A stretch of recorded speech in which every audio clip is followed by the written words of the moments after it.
ਚੱਪੜ ਚਿੜੀ ਦੀ ਲੜਾਈ ਅਤੇ ਖਾਲਸਾ ਰਾਜ ਦੀ ਸਥਾਪਨਾ। ਭਾਗ 1। ਸਰਹਿੰਦ ਇਤਿਹਾਸਕ ਪਿਛੋਕੜ। ਸਰਹਿੰਦ ਦਾ ਵਰਤਮਾਨ ਸ਼ਹਿਰ ਭਾਵੇਂ 1764 ਈਸਵੀ ਤੋਂ ਬਾਅਦ ਵਸਿਆ ਹੋਇਆ ਹੈ, ਜਦੋਂ ਕਿ ਇਸ ਨੂੰ ਬਾਬਾ ਆਲਾ ਸਿੰਘ ਨੇ ਮੁੱਲ ਲੈ ਕੇ ਆਪਣੇ ਰਾਜ ਵਿੱਚ ਮਿਲਾਇਆ ਸੀ, ਪਰ ਇਸ ਦਾ ਇਤਿਹਾਸ ਬੜਾ ਪੁਰਾਣਾ ਹੈ। ਇਸ ਦੀ ਪੁਰਾਤਨਤਾ ਸਿੰਧ ਘਾਟੀ ਦੀ ਸਭਿਅਤਾ, ਇਸ ਨੂੰ ਹੜੱਪਾ ਕਾਲ ਵੀ ਕਿਹਾ ਜਾਂਦਾ ਹੈ, ਨਾਲ ਜਾ ਮਿਲਦੀ ਹੈ। ਇੱਥੋਂ ਥੋੜ੍ਹੀ ਹੀ ਦੂਰ ਸਥਿਤ ਸੰਘੌਲ ਉੱਚਾ ਪਿੰਡ ਦਾ ਥੇ ਇਸ ਦੀ ਪ੍ਰਾਚੀਨਤਾ ਦਾ ਸਬੂਤ ਹੈ। ਸੰਘੌਲ ਦੀ ਪ੍ਰਾਚੀਨਤਾ ਸਿੰਧ ਘਾਟੀ ਦੀ ਸਭਿਅਤਾ ਆਰੀਆ ਹਮਲਾਵਰਾਂ ਦੇ ਆਉਣ ਤੋਂ ਪਹਿਲਾਂ ਸਿੰਧ ਦੇ ਤੱਟੀ ਖੇਤਰ ਵਿੱਚ ਬਹੁਤ ਹੀ ਵਿਕਸਿਤ ਹੋਈ ਸਭਿਅਤਾ ਸੀ। ਇਸ ਯੁੱਗ ਦੌਰਾਨ ਇਸ ਖੇਤਰ ਵਿੱਚ ਸੈਰੰਦਾ ਨਾਂ ਦੇ ਕਬੀਲੇ ਦਾ ਇੱਥੇ ਵਾਸਾ ਸੀ। ਇਸ ਸੈਰੰਦਾ ਨਾਂ ਦੇ ਕਬੀਲੇ ਦੇ ਕੇਂਦਰੀ ਥਾਂ ਨੂੰ ਸੈਰੰਦੀਆ ਦੇ ਨਾਂ ਨਾਲ ਸੈਰੰਦੀਆਂ ਦੀ ਥਾਂ ਜਾਂ ਸੈਰੰਦ ਕਿਹਾ ਜਾਂਦਾ ਸੀ। ਸੈਰੰਦ ਤੋਂ ਸਰਹਿੰਦ ਦਾ ਬਣ ਜਾਣਾ ਵੱਖ-ਵੱਖ ਸਮੇਂ ਅਤੇ ਬੋਲੀਆਂ ਕਾਰਨ ਹੈ। ਵੈਸੇ ਸਰਹਿੰਦ ਨਾਂ ਦੇ ਹਿੰਸੇ ਅਤੇ ਉਚਾਰਨ ਹਰ ਲਿਖਤ ਵਿੱਚ ਵੱਖ-ਵੱਖ ਆਏ ਹਨ। ਜਿਵੇਂ ਕਿ ਕਈਆਂ ਨੇ ਇਸ ਨੂੰ ਸੈਰੰਦ ਲਿਖਿਆ ਹੈ, ਜਿਸ ਦਾ ਸੰਧੀ ਛੇਦ ਕਰਕੇ ਕੁਝ ਇੱਕ ਨੇ ਇਸ ਨੂੰ ਸੀਂਹ ਦਾ ਖੇਤਰ ਸ਼ੇਰਾਂ ਦਾ ਵਾਸਾ ਮੰਨ ਲਿਆ ਹੈ। ਕਈਆਂ ਨੇ ਇਸ ਨੂੰ ਸਿਰਹੰਦ ਲਿਖਿਆ ਹੈ, ਜਿਸ ਦਾ ਸੰਧੀ ਛੇਦ ਕਰਕੇ ਉਹਨਾਂ ਨੇ ਇਸ ਨੂੰ ਸਮੁੱਚੇ ਹਿੰਦੁਸਤਾਨ ਦਾ ਸਿਰ ਬਣਾ ਦਿੱਤਾ ਹੈ ਆਦਿ। ਇਹ ਸਭ ਜ਼ਬਾਨਾਂ ਅਤੇ ਬੋਲੀਆਂ ਦੇ ਵਖਰੇਵੇਂ ਕਾਰਨ ਹੋਇਆ ਹੈ। ਇਸ ਦੀ ਉਤਪਤੀ ਸੈਰੰਦੀਆਂ ਕਬੀਲੇ ਦੇ ਮੁੱਖ ਕੇਂਦਰ ਕਰਕੇ ਹੋਈ ਹੈ ਅਤੇ ਇਸ ਦਾ ਵਰਤਮਾਨ ਸਹੀ ਉਚਾਰਨ ਸਰਹਿੰਦ ਹੈ। ਵੈਸੇ ਤਾਂ ਸਰਹਿੰਦ ਕੇਵਲ ਸੈਰੰਦ ਤੋਂ ਵਿਗੜਿਆ ਹੋਇਆ ਜਾਂ ਵਿਕਸਿਤ ਹੋਇਆ ਨਾਂ ਹੈ, ਪਰ ਮੁਗਲਾਂ ਦੇ ਜ਼ਮਾਨੇ ਵਿੱਚ ਸਰਹਿੰਦ ਦੀ ਰਾਜਨੀਤਿਕ ਅਤੇ ਸੈਨਿਕ ਮਹੱਤਤਾ ਕਰਕੇ ਇਸ ਨੂੰ ਹਿੰਦੁਸਤਾਨ ਦਾ ਸ਼੍ਰੋਮਣੀ ਸ਼ਹਿਰ ਮੰਨਿਆ ਜਾਣ ਲੱਗ ਪਿਆ ਸੀ। ਲਿਖਤੀ ਰੂਪ ਵਿੱਚ ਇਸ ਸ਼ਹਿਰ ਦਾ ਸਭ ਤੋਂ ਪਹਿਲਾ ਜ਼ਿਕਰ ਅਲ ਬੈਰੂਨੀ ਦੀ ਲਿਖਤ ਤਾਰੀਖ-ਏ-ਹਿੰਦ ਵਿੱਚ ਆਉਂਦਾ ਹੈ। ਉਸ ਅਨੁਸਾਰ ਸਰਹਿੰਦ ਪਹਿਲਾਂ ਚੰਦਰਵੰਸ਼ੀ ਰਾਜਪੂਤਾਂ ਦੇ ਸ਼ਾਸਨ ਹੇਠ ਅਤੇ ਫਿਰ ਸੂਰਜਵੰਸ਼ੀ ਕਬੀਲਿਆਂ ਦੇ ਸ਼ਾਸਨ ਹੇਠ ਇੱਕ ਮਹੱਤਵਪੂਰਨ ਸ਼ਹਿਰ ਸੀ। ਇਸ ਸ਼ਹਿਰ ਨੂੰ ਸਸਾਨੀਆਂ ਦੇ ਹਮਲੇ ਸਮੇਂ ਜ਼ਬਰਦਸਤ ਖਤਰਾ ਪੈਦਾ ਹੋ ਗਿਆ ਸੀ, ਪਰ ਚੰਗੀ ਕਿਸਮਤ ਨਾਲ ਇਹ ਟਲ ਗਿਆ ਸੀ। ਫਰਿਸ਼ਤਾ ਦੇ ਅਨੁਸਾਰ 226 ਤੋਂ 144 ਈਸਵੀ ਪੂਰਨ ਦੌਰਾਨ ਅਰਧਸੀਰ ਬਾਬਾ ਜਿਨ ਜਦੋਂ ਭਾਰਤ ਤੇ ਚੜ੍ਹ ਕੇ ਆਇਆ ਸੀ ਤਾਂ ਉਹ ਸਰਹਿੰਦ ਦੇ ਨੇੜੇ ਤੱਕ ਪਹੁੰਚ ਗਿਆ ਸੀ, ਭਾਵੇਂ ਕਿ ਛੇਤੀ ਹੀ ਉਸ ਨੂੰ ਪਛਾੜ ਦਿੱਤਾ ਗਿਆ ਸੀ। ਹਿਊਨ ਸੰਗ ਦੀ ਲਿਖਤ ਵਿੱਚ ਵੀ ਸਰਹਿੰਦ ਦਾ ਜ਼ਿਕਰ ਹੈ। ਹਿਊਨ ਸੰਗ 7ਵੀਂ ਸਦੀ ਈਸਵੀ ਵਿੱਚ ਹਿੰਦੁਸਤਾਨ ਵਿੱਚ ਆਇਆ ਸੀ। ਇਸ ਅਨੁਸਾਰ ਸਰਹਿੰਦ ਸਤਲੁਜ ਦੇ ਖੇਤਰ ਵਿੱਚ 333 ਮੀਲਾਂ ਦੇ ਘੇਰੇ ਵਾਲਾ ਸੀ। ਸਤਲੁਜ ਇਸ ਦੀ ਪੱਛਮੀ ਸੀਮਾ ਸੀ। ਕਨਿੰਗਮ ਅਨੁਸਾਰ ਸਰਹਿੰਦ ਸਤਲੁਜ ਦਰਿਆ ਵਾਲੇ ਖੇਤਰ ਦੀ ਰਾਜਧਾਨੀ ਸੀ, ਜਿਹੜਾ ਇਤਿਹਾਸ ਅਤੇ ਪਰੰਪਰਾ ਰਾਹੀਂ ਦੇਸ਼ ਦੇ ਖਿੱਤੇ ਦਾ ਸਭ ਤੋਂ ਵੱਧ ਪੁਰਾਣਾ ਸ਼ਹਿਰ ਸਾਬਤ ਹੁੰਦਾ ਹੈ। ਉਸ ਅਨੁਸਾਰ ਸਰਹਿੰਦ 900 ਈਸਵੀ ਸਦੀ ਵਿੱਚ ਬਹੁਤ ਹੀ ਵਿਕਸਿਤ ਸ਼ਹਿਰ ਸੀ ਅਤੇ ਇਹ ਕਨਿਸ਼ਕ ਦੇ ਰਾਜ ਸਮੇਂ ਹੋਂਦ ਵਿੱਚ ਆ ਚੁੱਕਿਆ ਸੀ। ਉਕਤ ਵੇਰਵਿਆਂ ਤੋਂ ਇਹ ਭਲੀ ਭਾਂਤ ਸਾਬਤ ਹੁੰਦਾ ਹੈ ਕਿ ਸਰਹਿੰਦ ਪ੍ਰਾਚੀਨ ਸਮੇਂ ਤੋਂ ਹੀ ਆਪਣੀ ਹੋਂਦ ਵਿੱਚ ਆ ਚੁੱਕਿਆ ਸੀ ਅਤੇ ਇਹ ਸਤਲੁਜ ਅਤੇ ਜਮਨਾ ਦੇ ਵਿਚਕਾਰਲੇ ਖੇਤਰ ਦੀ ਰਾਜਧਾਨੀ ਰਿਹਾ ਸੀ। ਰਾਜਨੀਤਿਕ ਤੌਰ ਤੇ ਸਰਹਿੰਦ ਪਹਿਲੀ ਵਾਰ ਹਿੰਦੂ ਸ਼ਾਹੀ ਹਾਕਮਾਂ ਦੇ ਸਮੇਂ ਸਾਹਮਣੇ ਆਇਆ, ਕਿਉਂਕਿ ਤੁਰਕ ਅਫਗਾਨੀ ਖੇਤਰ ਵਿੱਚ ਗਜ਼ਨੀ ਨੂੰ ਕੇਂਦਰ ਬਣਾ ਕੇ ਅਲਪਤੇਜਿਨ ਅਤੇ ਸੁਕਤੇਜਿਨ ਦੇ ਸਮੇਂ ਪੰਜਾਬ ਵਿੱਚ ਸਥਾਪਿਤ ਹੋਏ ਹਿੰਦੂ ਸ਼ਾਹੀ ਹਾਕਮਾਂ ਨਾਲ ਟੱਕਰ ਵਿੱਚ ਆ ਗਏ ਸਨ। ਇਸ ਟੱਕਰ ਵਿੱਚ ਸਰਹਿੰਦ ਸ਼ਹਿਰ ਨੇ ਤਕੜਾ ਰੋਲ ਅਦਾ ਕੀਤਾ ਸੀ। ਸਰਹਿੰਦ ਹਿੰਦੂ ਸ਼ਾਹੀਆਂ ਦੀ ਰਾਜਧਾਨੀ ਸੀ। ਹਿੰਦੂ ਸ਼ਾਹੀਆਂ ਦੇ ਅਖੀਰਲੇ ਹਾਕਮ ਤਰਲੋਚਨਪਾਲ ਨੇ ਅੰਤਮ ਕੋਸ਼ਿਸ਼ ਦੇ ਤੌਰ ਤੇ ਤੁਰਕਾਂ ਦਾ ਮੁਕਾਬਲਾ ਕਰਨ ਲਈ ਸਰਹਿੰਦ ਨੂੰ ਸੈਨਿਕ ਪੱਖੋਂ ਬਹੁਤ ਮਜ਼ਬੂਤ ਕੀਤਾ।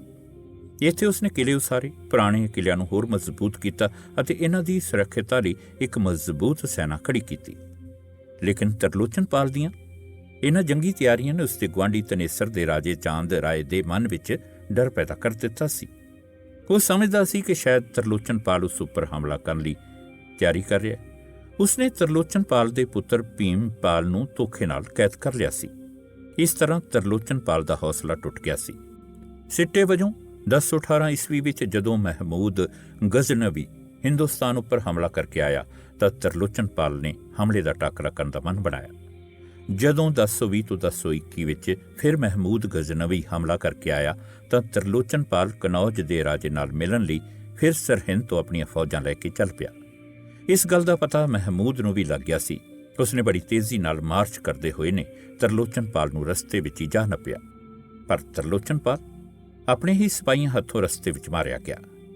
ਇਸ ਨਾਲ ਹਿੰਦੂ ਸ਼ਾਹੀਆਂ ਦਾ ਤਾਂ ਖਾਤਮਾ ਹੋਇਆ ਹੀ ਸੀ, ਸਗੋਂ ਸਰਹਿੰਦ ਦੀ ਰਾਜਧਾਨੀ ਵਾਲੀ ਸ਼ਾਨ ਵੀ ਖਤਮ ਹੋ ਗਈ ਸੀ। ਇਸ ਤੋਂ ਬਾਅਦ ਕਦੇ ਵੀ ਸਰਹਿੰਦ ਦਾ ਅਮੀਰ ਪਿਛੋਕੜ ਵਾਲਾ ਸ਼ਹਿਰ ਰਾਸ਼ਟਰ ਪੱਧਰ ਦੀ ਰਾਜਧਾਨੀ ਨਹੀਂ ਬਣ ਸਕਿਆ, ਭਾਵੇਂ ਕਿ ਇਹ ਸੈਨਿਕ ਪੱਖੋਂ ਮਹੱਤਵਪੂਰਨ ਕੇਂਦਰ ਬਣਿਆ ਰਿਹਾ ਸੀ। 1191 ਵਿੱਚ ਜਦੋਂ ਮੁਹੰਮਦ ਗੌਰੀ ਨੇ ਹਮਲਾ ਕੀਤਾ ਸੀ ਤਾਂ ਉਸਨੇ ਸਰਹਿੰਦ ਵਿਖੇ ਹੀ ਆਪਣਾ ਸੈਨਿਕ ਡੇਰਾ ਸਥਾਪਿਤ ਕੀਤਾ ਸੀ। ਭਾਵੇਂ ਮੁਹੰਮਦ ਗੌਰੀ ਆਪਣੇ ਪਹਿਲੇ ਹਮਲੇ ਸਮੇਂ ਪ੍ਰਿਥਵੀ ਰਾਜ ਚੌਹਾਨ ਤੋਂ ਹਾਰ ਗਿਆ ਸੀ, ਇਸ ਨਾਲ ਚੌਹਾਨ ਰਾਜੇ ਨੇ ਇੱਕਦਮ ਸਰਹਿੰਦ ਨੂੰ ਸੈਨਿਕ ਪੱਖੋਂ ਇੱਕ ਮਜ਼ਬੂਤ ਕੇਂਦਰ ਬਣਾਉਣਾ ਸ਼ੁਰੂ ਕਰ ਦਿੱਤਾ ਸੀ। ਇਉਂ ਸਰਹਿੰਦ 12ਵੀਂ ਸਦੀ ਦੇ ਅੰਤਲੇ ਸਾਲਾਂ ਵਿੱਚ ਇੱਕ ਸਰਹੱਦੀ ਸ਼ਹਿਰ ਬਣ ਗਿਆ ਸੀ। 1192 ਵਿੱਚ ਮੁਹੰਮਦ ਗੌਰੀ ਦੀ ਚੌਹਾਨ ਰਾਜੇ ਉੱਪਰ ਹੋਈ ਜਿੱਤ ਨੇ ਸਰਹਿੰਦ ਨੂੰ ਇੱਕ ਵਾਰ ਫਿਰ ਸੱਟ ਮਾਰੀ। ਇਸ ਵਾਰ ਇਹ ਸ਼ਹਿਰ ਆਪਣੀ ਹਰ ਕਿਸਮ ਦੀ ਮਹੱਤਤਾ ਗੁਆ ਬੈਠਾ ਸੀ। 1210 ਵਿੱਚ ਸੁਲਤਾਨਾ ਸਮੇਂ ਮੁਲਤਾਨ ਅਤੇ ਸਿੰਧ ਦੇ ਗਵਰਨਰ ਨਸੀਰੁਦੀਨ ਕੋਬਾਚਾ ਨੇ ਹਮਲਾ ਕਰਕੇ ਸਰਹਿੰਦ, ਕੋਹਰਾਮ, ਕੋੜਾਮ ਅਤੇ ਸਰਸਵਤੀ ਤਨੇਸਰ ਨੂੰ ਆਪਣੇ ਸੂਬੇ ਵਿੱਚ ਮਿਲਾ ਲਿਆ ਸੀ। 1217 ਤੋਂ 18 ਵਿੱਚ ਸੁਲਤਾਨ ਅਲਤਮਸ਼ ਨੇ ਨਸੀਰੁਦੀਨ ਕੋਬਾਚਾ ਕੋਲੋਂ ਸਰਹਿੰਦ ਨੂੰ ਖੋਹ ਲਿਆ ਸੀ ਤੇ ਤਾਜਦੀਨ ਸੰਚਾਰੀ ਦੇ ਪ੍ਰਬੰਧ ਹੇਠ ਦੇ ਦਿੱਤਾ ਸੀ। ਇਸ ਸਮੇਂ ਸਰਹਿੰਦ ਸੁਲਤਾਨ ਅਲਤਮਸ਼ ਦੀ ਆਪਣੀ ਨਿੱਜੀ ਜਾਗੀਰ ਖਾਲਸਾ ਜ਼ਮੀਨ ਬਣ ਗਿਆ ਸੀ। ਸੁਲਤਾਨ ਬਲਬਨ ਦੇ ਸਮੇਂ ਭਾਵੇਂ ਸਰਹਿੰਦ, ਕੋੜਾਮ ਅਤੇ ਸਮਾਣੇ ਸਮੇਤ ਉਸਦੇ ਆਪਣੇ ਪੁੱਤਰ ਬੁਗਰਾ ਖਾਨ ਦੇ ਅਧੀਨ ਦਿੱਤਾ ਗਿਆ ਸੀ। ਉਸਨੇ ਇਹਨਾਂ ਸ਼ਹਿਰਾਂ ਦਾ ਅੱਛਾ ਪ੍ਰਬੰਧ ਕੀਤਾ ਸੀ, ਪਰ ਇਸ ਸਮੇਂ ਸਰਹਿੰਦ ਦੀ ਥਾਂ ਸਮਾਣਾ ਇੱਕ ਰਾਜਨੀਤਿਕ ਕੇਂਦਰ ਦੇ ਤੌਰ ਤੇ ਉੱਭਰ ਰਿਹਾ ਸੀ। ਸਰਹਿੰਦ ਨੂੰ ਸਪਸ਼ਟ ਤੌਰ ਤੇ ਸਮਾਣੇ ਦੇ ਗਵਰਨਰ ਦੇ ਅਧੀਨ ਕਰ ਦਿੱਤਾ ਗਿਆ ਸੀ। ਸਰਹਿੰਦ ਦਾ ਇਹ ਦਰਜਾ 1360 ਈਸਵੀ ਤੱਕ ਰਿਹਾ, ਜਦੋਂ ਕਿ ਤੁਗਲਕ ਵੰਸ਼ ਦੇ ਸੁਲਤਾਨ ਫਿਰੋਜ਼ ਸ਼ਾਹ ਤੁਗਲਕ ਨੇ ਪਹਿਲੀ ਵਾਰ ਸਰਹਿੰਦ ਨੂੰ ਸਮਾਣੇ ਤੋਂ ਅਲੱਗ ਕਰਕੇ ਇੱਕ ਸੁਤੰਤਰ ਦਰਜੇ ਵਾਲਾ ਸ਼ਹਿਰ ਬਣਾਇਆ ਸੀ। ਤੁਗਲਕ ਸੁਲਤਾਨਾਂ ਨੇ ਪੰਜਾਬ ਨੂੰ 6 ਹਿੱਸਿਆਂ ਵਿੱਚ ਵੰਡ ਕੇ 6 ਪ੍ਰਬੰਧਕੀ ਕੇਂਦਰ ਬਣਾਏ ਸਨ। ਇਹ ਸਨ ਲਾਹੌਰ, ਮੁਲਤਾਨ, ਸਰਹਿੰਦ, ਸਮਾਣਾ, ਹਾਂਸੀ ਅਤੇ ਦੀਪਾਲਪੁਰ। ਅਸਲ ਵਿੱਚ ਬਾਬਰ ਦੇ ਹਮਲਿਆਂ ਸਮੇਂ ਹੀ ਸਰਹਿੰਦ ਦੀ ਮਹੱਤਤਾ ਉਭਰਨ ਲੱਗੀ ਸੀ।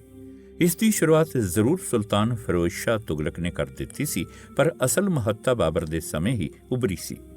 ਬਾਬਰ ਨੇ ਸਰਹਿੰਦ ਨੂੰ ਆਪਣਾ ਬੁਨਿਆਦੀ ਆਧਾਰ ਬਣਾਇਆ ਸੀ। ਉਸਨੇ ਇੱਥੋਂ ਸਿੱਧਾ ਪਾਣੀਪਤ ਨੂੰ ਅੰਬਾਲਾ ਕਰਨਾਲ ਰਾਹੀਂ ਕੂਚ ਕੀਤਾ ਸੀ। ਇਸ ਤਰ੍ਹਾਂ ਜਿਹੜਾ ਰਸਤਾ ਪਹਿਲਾਂ ਕੋੜਾਮ ਵਿੱਚੋਂ ਦੀ ਜਾਂ ਸਮਾਣੇ ਵਿੱਚੋਂ ਦੀ ਦਿੱਲੀ ਨੂੰ ਜਾਂਦਾ ਸੀ, ਉਹ ਬੰਦ ਹੋਣਾ ਸ਼ੁਰੂ ਹੋ ਗਿਆ ਸੀ ਤੇ ਨਵਾਂ ਸਿੱਧਾ ਰਸਤਾ ਅੰਬਾਲਾ ਤੇ ਕਰਨਾਲ ਵਿੱਚੋਂ ਦੀ ਸ਼ੁਰੂ ਹੋ ਗਿਆ ਸੀ। ਇਸ ਤੱਥ ਨੇ ਵੀ ਕਾਫੀ ਜ਼ਿਆਦਾ ਯੋਗਦਾਨ ਸਰਹਿੰਦ ਨੂੰ ਉਭਾਰਨ ਵਿੱਚ ਪਾਇਆ ਸੀ, ਕਿਉਂਕਿ ਪਿੱਛੋਂ ਇਸੇ ਰਸਤੇ ਨੂੰ ਹੀ ਸੁਲਤਾਨ ਸ਼ੇਰ ਸ਼ਾਹ ਸੂਰੀ ਨੇ ਮਹਾਮਾਰਗ ਯਾਨੀ ਗ੍ਰੈਂਡ ਟਰੰਕ ਰੋਡ ਦਾ ਰੂਪ ਦਿੱਤਾ ਸੀ। ਬਾਬਰ ਨੇ ਤੁਜ਼ਕੇ ਬਾਬਰੀ ਵਿੱਚ ਪੰਜਾਬ ਬਾਰੇ ਅਤੇ ਸਰਹਿੰਦ ਬਾਰੇ ਬੜੇ ਹੀ ਰੌਚਕ ਵੇਰਵੇ ਦਿੱਤੇ ਹਨ। ਇਸ ਅਨੁਸਾਰ ਬਾਬਰ ਨੇ ਦੱਸਿਆ ਕਿ ਉਹ 22 ਜਨਵਰੀ 1524 ਨੂੰ ਦੀਪਾਲਪੁਰ ਤੋਂ ਸਰਹਿੰਦ ਨੂੰ ਚੱਲ ਪਿਆ ਸੀ, ਪਰ ਸਰਹਿੰਦ ਪਹੁੰਚਣ ਤੋਂ ਪਹਿਲਾਂ ਹੀ ਰਸਤੇ ਵਿੱਚ ਸੁਨੇਹਾ ਮਿਲ ਗਿਆ ਕਿ ਉਹ ਵਾਪਸ ਲਾਹੌਰ ਨੂੰ ਮੁੜੇ, ਕਿਉਂਕਿ ਪਿੱਛੋਂ ਬਗਾਵਤ ਹੋ ਗਈ ਸੀ। ਬਾਬਰ ਨੂੰ ਪਿੱਛੇ ਮੁੜਨਾ ਪਿਆ, ਪਰ ਉਹ ਜ਼ਿਆਦਾ ਦੇਰ ਨਾ ਰਿਹਾ। ਲਾਹੌਰ ਦਾ ਪ੍ਰਬੰਧ ਕਰਕੇ ਉਹ ਫਿਰ ਸਰਹੰਦ ਨੂੰ ਚੱਲ ਪਿਆ। ਬਾਬਰ ਨੇ ਹੀ ਸਰਹੰਦ ਦੇ ਇਲਾਕੇ ਵਿੱਚ ਵਸੇ ਮੰਡੇਰ ਜੱਟਾਂ ਦੇ ਵਿਦਰੋਹ ਦੀ ਗੱਲ ਕੀਤੀ ਹੈ। ਅਸਲ ਵਿੱਚ ਜਰਗ ਮੰਡੇਰ ਜੱਟਾਂ ਦਾ ਕੇਂਦਰ ਸੀ। ਮੰਡੇਰਾਂ ਦੀ ਜਰਗ ਦੇ ਵਿੱਚ ਸਰਦਾਰੀ ਸੀ ਅਤੇ ਇਹ ਸਰਦਾਰੀ ਕੈਥਲ, ਹਰਿਆਣਾ ਤੱਕ ਫੈਲੀ ਹੋਈ ਸੀ। ਜਰਗ ਸਰਹਿੰਦ ਦੇ ਨੇੜੇ ਹੀ ਹੈ, ਕੇਵਲ 35 ਕਿਲੋਮੀਟਰ ਦਾ ਫਾਸਲਾ ਹੈ। ਮੰਡੇਰ ਜੱਟਾਂ ਨੇ ਬਾਬਰ ਦੀ ਫੌਜ, ਜਿਹੜੀ ਸਮਾਣੇ ਅਤੇ ਸਰਹਿੰਦ ਵਿਖੇ ਤੈਨਾਤ ਸੀ, ਉੱਪਰ ਹਮਲੇ ਕਰਕੇ ਉਸ ਦਾ ਨੱਕ ਵਿੱਚ ਦਮ ਕਰ ਰੱਖਿਆ ਸੀ। ਮੰਡੇਰ ਜੱਟਾਂ ਦੀ ਅਗਵਾਈ ਮੋਹਨ ਮੰਡੇਰ ਕਰ ਰਿਹਾ ਸੀ। ਬਾਬਰ ਦੀ ਲਿਖਤ ਅਨੁਸਾਰ ਮੰਡੇਰਾਂ ਨੇ ਸਰਹਿੰਦ ਵਿਖੇ ਉੱਥੋਂ ਦੇ ਕਾਜ਼ੀ ਦੀ ਜਾਇਦਾਦ ਸਾੜ ਦਿੱਤੀ ਸੀ। ਬਾਬਰ ਨੇ ਮੰਡੇਰਾਂ ਨੂੰ ਮਾਰਨ ਲਈ ਅਲੀ ਕੁਲੀ ਖਾਨ ਹਮਦਾਨ ਨੂੰ 3000 ਘੋੜਸਵਾਰ ਦੇ ਕੇ ਤੋਰਿਆ। ਉਸ ਸਮੇਂ ਮੋਹਨ ਮੰਡੇਰ ਦੀ ਅਗਵਾਈ ਵਿੱਚ ਮੰਡੇਰ ਜੱਟਾਂ ਦਾ ਦਲ ਕੈਥਲ ਵਿਖੇ ਸੀ। ਉੱਥੇ ਦੋਹਾਂ ਧਿਰਾਂ ਵਿਚਕਾਰ ਗਹਿ ਗੱਜਵੀਂ ਲੜਾਈ ਹੋਈ, ਪਰ ਅਲੀ ਕੁਲੀ ਖਾਨ ਬਿਲਕੁਲ ਹਾਰ ਗਿਆ ਸੀ। ਇਸ ਖਬਰ ਨੂੰ ਬਾਬਰ ਦੀ ਫੌਜ ਵਿੱਚ ਪਹੁੰਚਣ ਤੋਂ ਪਹਿਲਾਂ ਹੀ ਬਾਬਰ ਨੇ ਇੱਕ ਹੋਰ ਜਰਨੈਲ ਤਰਸਾਮ ਬਹਾਦਰ ਨੂੰ 6000 ਘੋੜਸਵਾਰ ਦੇ ਕੇ ਤੋਰ ਦਿੱਤਾ। ਇਹ ਸੈਨਾ ਵੀ ਲਗਭਗ ਭੱਜਣ ਹੀ ਵਾਲੀ ਸੀ ਕਿ ਇੱਕ ਧੋਖੇ ਭਰੀ ਤੇ ਚਲਾਕ ਕਲਾਬਾਜ਼ੀ ਰਾਹੀਂ ਮੋਹਨ ਮੰਡੇਰ ਨੂੰ ਫੜ ਲਿਆ ਗਿਆ ਅਤੇ ਉਸ ਨੂੰ ਸਰਹਿੰਦ ਲਿਆ ਕੇ ਉਸ ਦਾ ਲੱਕ ਤੱਕ ਸਰੀਰ ਮਿੱਟੀ ਵਿੱਚ ਟੋਆ ਪੁੱਟ ਕੇ ਦੱਬਿਆ ਗਿਆ। ਉੱਪਰਲੇ ਅੱਧੇ ਹਿੱਸੇ ਵਿੱਚ ਭਾਵ ਕਿ ਸਿਰ, ਮੂੰਹ, ਛਾਤੀ ਅਤੇ ਪੇਟ ਵਿੱਚ ਤੀਰ ਮਾਰੇ ਗਏ। ਇਉਂ ਮੋਹਨ ਪੰਡੇਰ ਵਿਦੇਸ਼ੀ ਹਮਲਾਵਰ ਦੇ ਜ਼ੁਲਮ ਦਾ ਸ਼ਿਕਾਰ ਹੋ ਗਿਆ ਸੀ। ਤੁਜ਼ਕੇ ਬਾਬਰੀ ਵਿੱਚ ਹੀ ਸਰਹਿੰਦ ਦੇ ਬਹੁਤ ਦਿਲ ਖਿੱਚਵਾਂ ਸ਼ਹਿਰ ਹੋਣ ਬਾਰੇ ਦੱਸਿਆ ਗਿਆ ਹੈ। ਬਾਬਰ ਅਨੁਸਾਰ ਜਦੋਂ ਸਰਹਿੰਦ ਵਿਖੇ ਉਸ ਦੀ ਮਦਦ ਲਈ ਭਾਰਤ ਦੇ ਵੱਖ-ਵੱਖ ਸਥਾਨਾਂ ਤੋਂ ਸੈਨਾਵਾਂ ਪਹੁੰਚੀਆਂ ਤਾਂ ਕਨੌਜ ਦਾ ਹੁਕਮਰਾਨ ਸੁਲਤਾਨ ਮੁਹੰਮਦ ਦੁਲਦਈ ਵੀ ਸਰਹਿੰਦ ਪਹੁੰਚ ਗਿਆ ਸੀ। ਸਾਰਾ ਕੰਮ ਪੂਰਾ ਹੋਣ ਬਾਅਦ ਜਦੋਂ ਸਰਹਿੰਦ ਤੋਂ ਸਭ ਨੂੰ ਵਿਦਾ ਕੀਤਾ ਗਿਆ ਤਾਂ ਇਹ ਹੁਕਮਰਾਨ ਵਾਪਸ ਜਾਣ ਤੋਂ ਇਨਕਾਰੀ ਹੋ ਗਿਆ ਸੀ। ਇਸ ਨੇ ਬੇਨਤੀ ਕੀਤੀ ਕਿ ਉਸ ਦੇ ਕਨੌਜ ਰਾਜ ਦੀ ਸਾਲਾਨਾ ਆਮਦਨ 30 ਲੱਖ ਹੈ। ਜੇ ਉਸ ਨੂੰ ਸਰਹਿੰਦ ਵਿਖੇ 15 ਲੱਖ ਰੁਪਏ ਦੀ ਆਮਦਨ ਵਾਲੀ ਜਗੀਰ ਮਿਲ ਜਾਵੇ ਤਾਂ ਉਹ ਕਨੌਜ ਨੂੰ ਛੱਡਣ ਨੂੰ ਤਿਆਰ ਹੈ। ਆਖਰ ਉਸ ਦੀ ਇਹ ਬੇਨਤੀ ਮੰਨ ਲਈ ਗਈ ਅਤੇ ਇੱਥੋਂ ਦੇ ਮੁਹੰਮਦ ਸੁਲਤਾਨ ਮਿਰਜ਼ਾ ਨੂੰ ਇੱਥੋਂ ਦੀ ਜਗੀਰ ਛੁਡਵਾ ਕੇ ਕਨੌਜ ਭੇਜ ਦਿੱਤਾ ਗਿਆ ਸੀ। ਤੁਸਕੇ ਬਾਬਰੀ ਵਿੱਚ ਬੜੇ ਵਿਸਥਾਰ ਨਾਲ ਸਰਹਿੰਦ ਦੀ ਸਾਲਾਨਾ ਆਮਦਨ ਦਾ ਵੇਰਵਾ ਦਿੱਤਾ ਗਿਆ ਹੈ।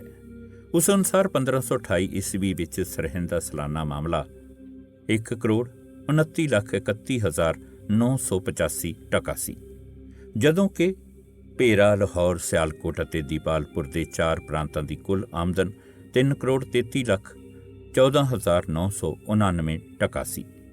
ਸਰਹਿੰਦ ਨਾਲੋਂ ਸਿਰਫ ਹਿਸਾਰ, ਫਿਰੋਜ਼ਾ ਦੇ ਪ੍ਰਾਂਤ ਦੀ ਹੀ ਆਮਦਨ ਜ਼ਿਆਦਾ ਸੀ। ਬਾਬਰ 1530 ਵਿੱਚ ਮਰ ਗਿਆ ਸੀ। ਉਸ ਦਾ ਪੁੱਤਰ ਹਮਾਯੂ ਤਖਤ ਤੇ ਬੈਠਾ। ਇਹ ਬਾਬਰ ਵੱਲੋਂ ਮਿਲੀ ਵਿਰਾਸਤ ਨੂੰ ਸੰਭਾਲ ਨਹੀਂ ਸਕਿਆ।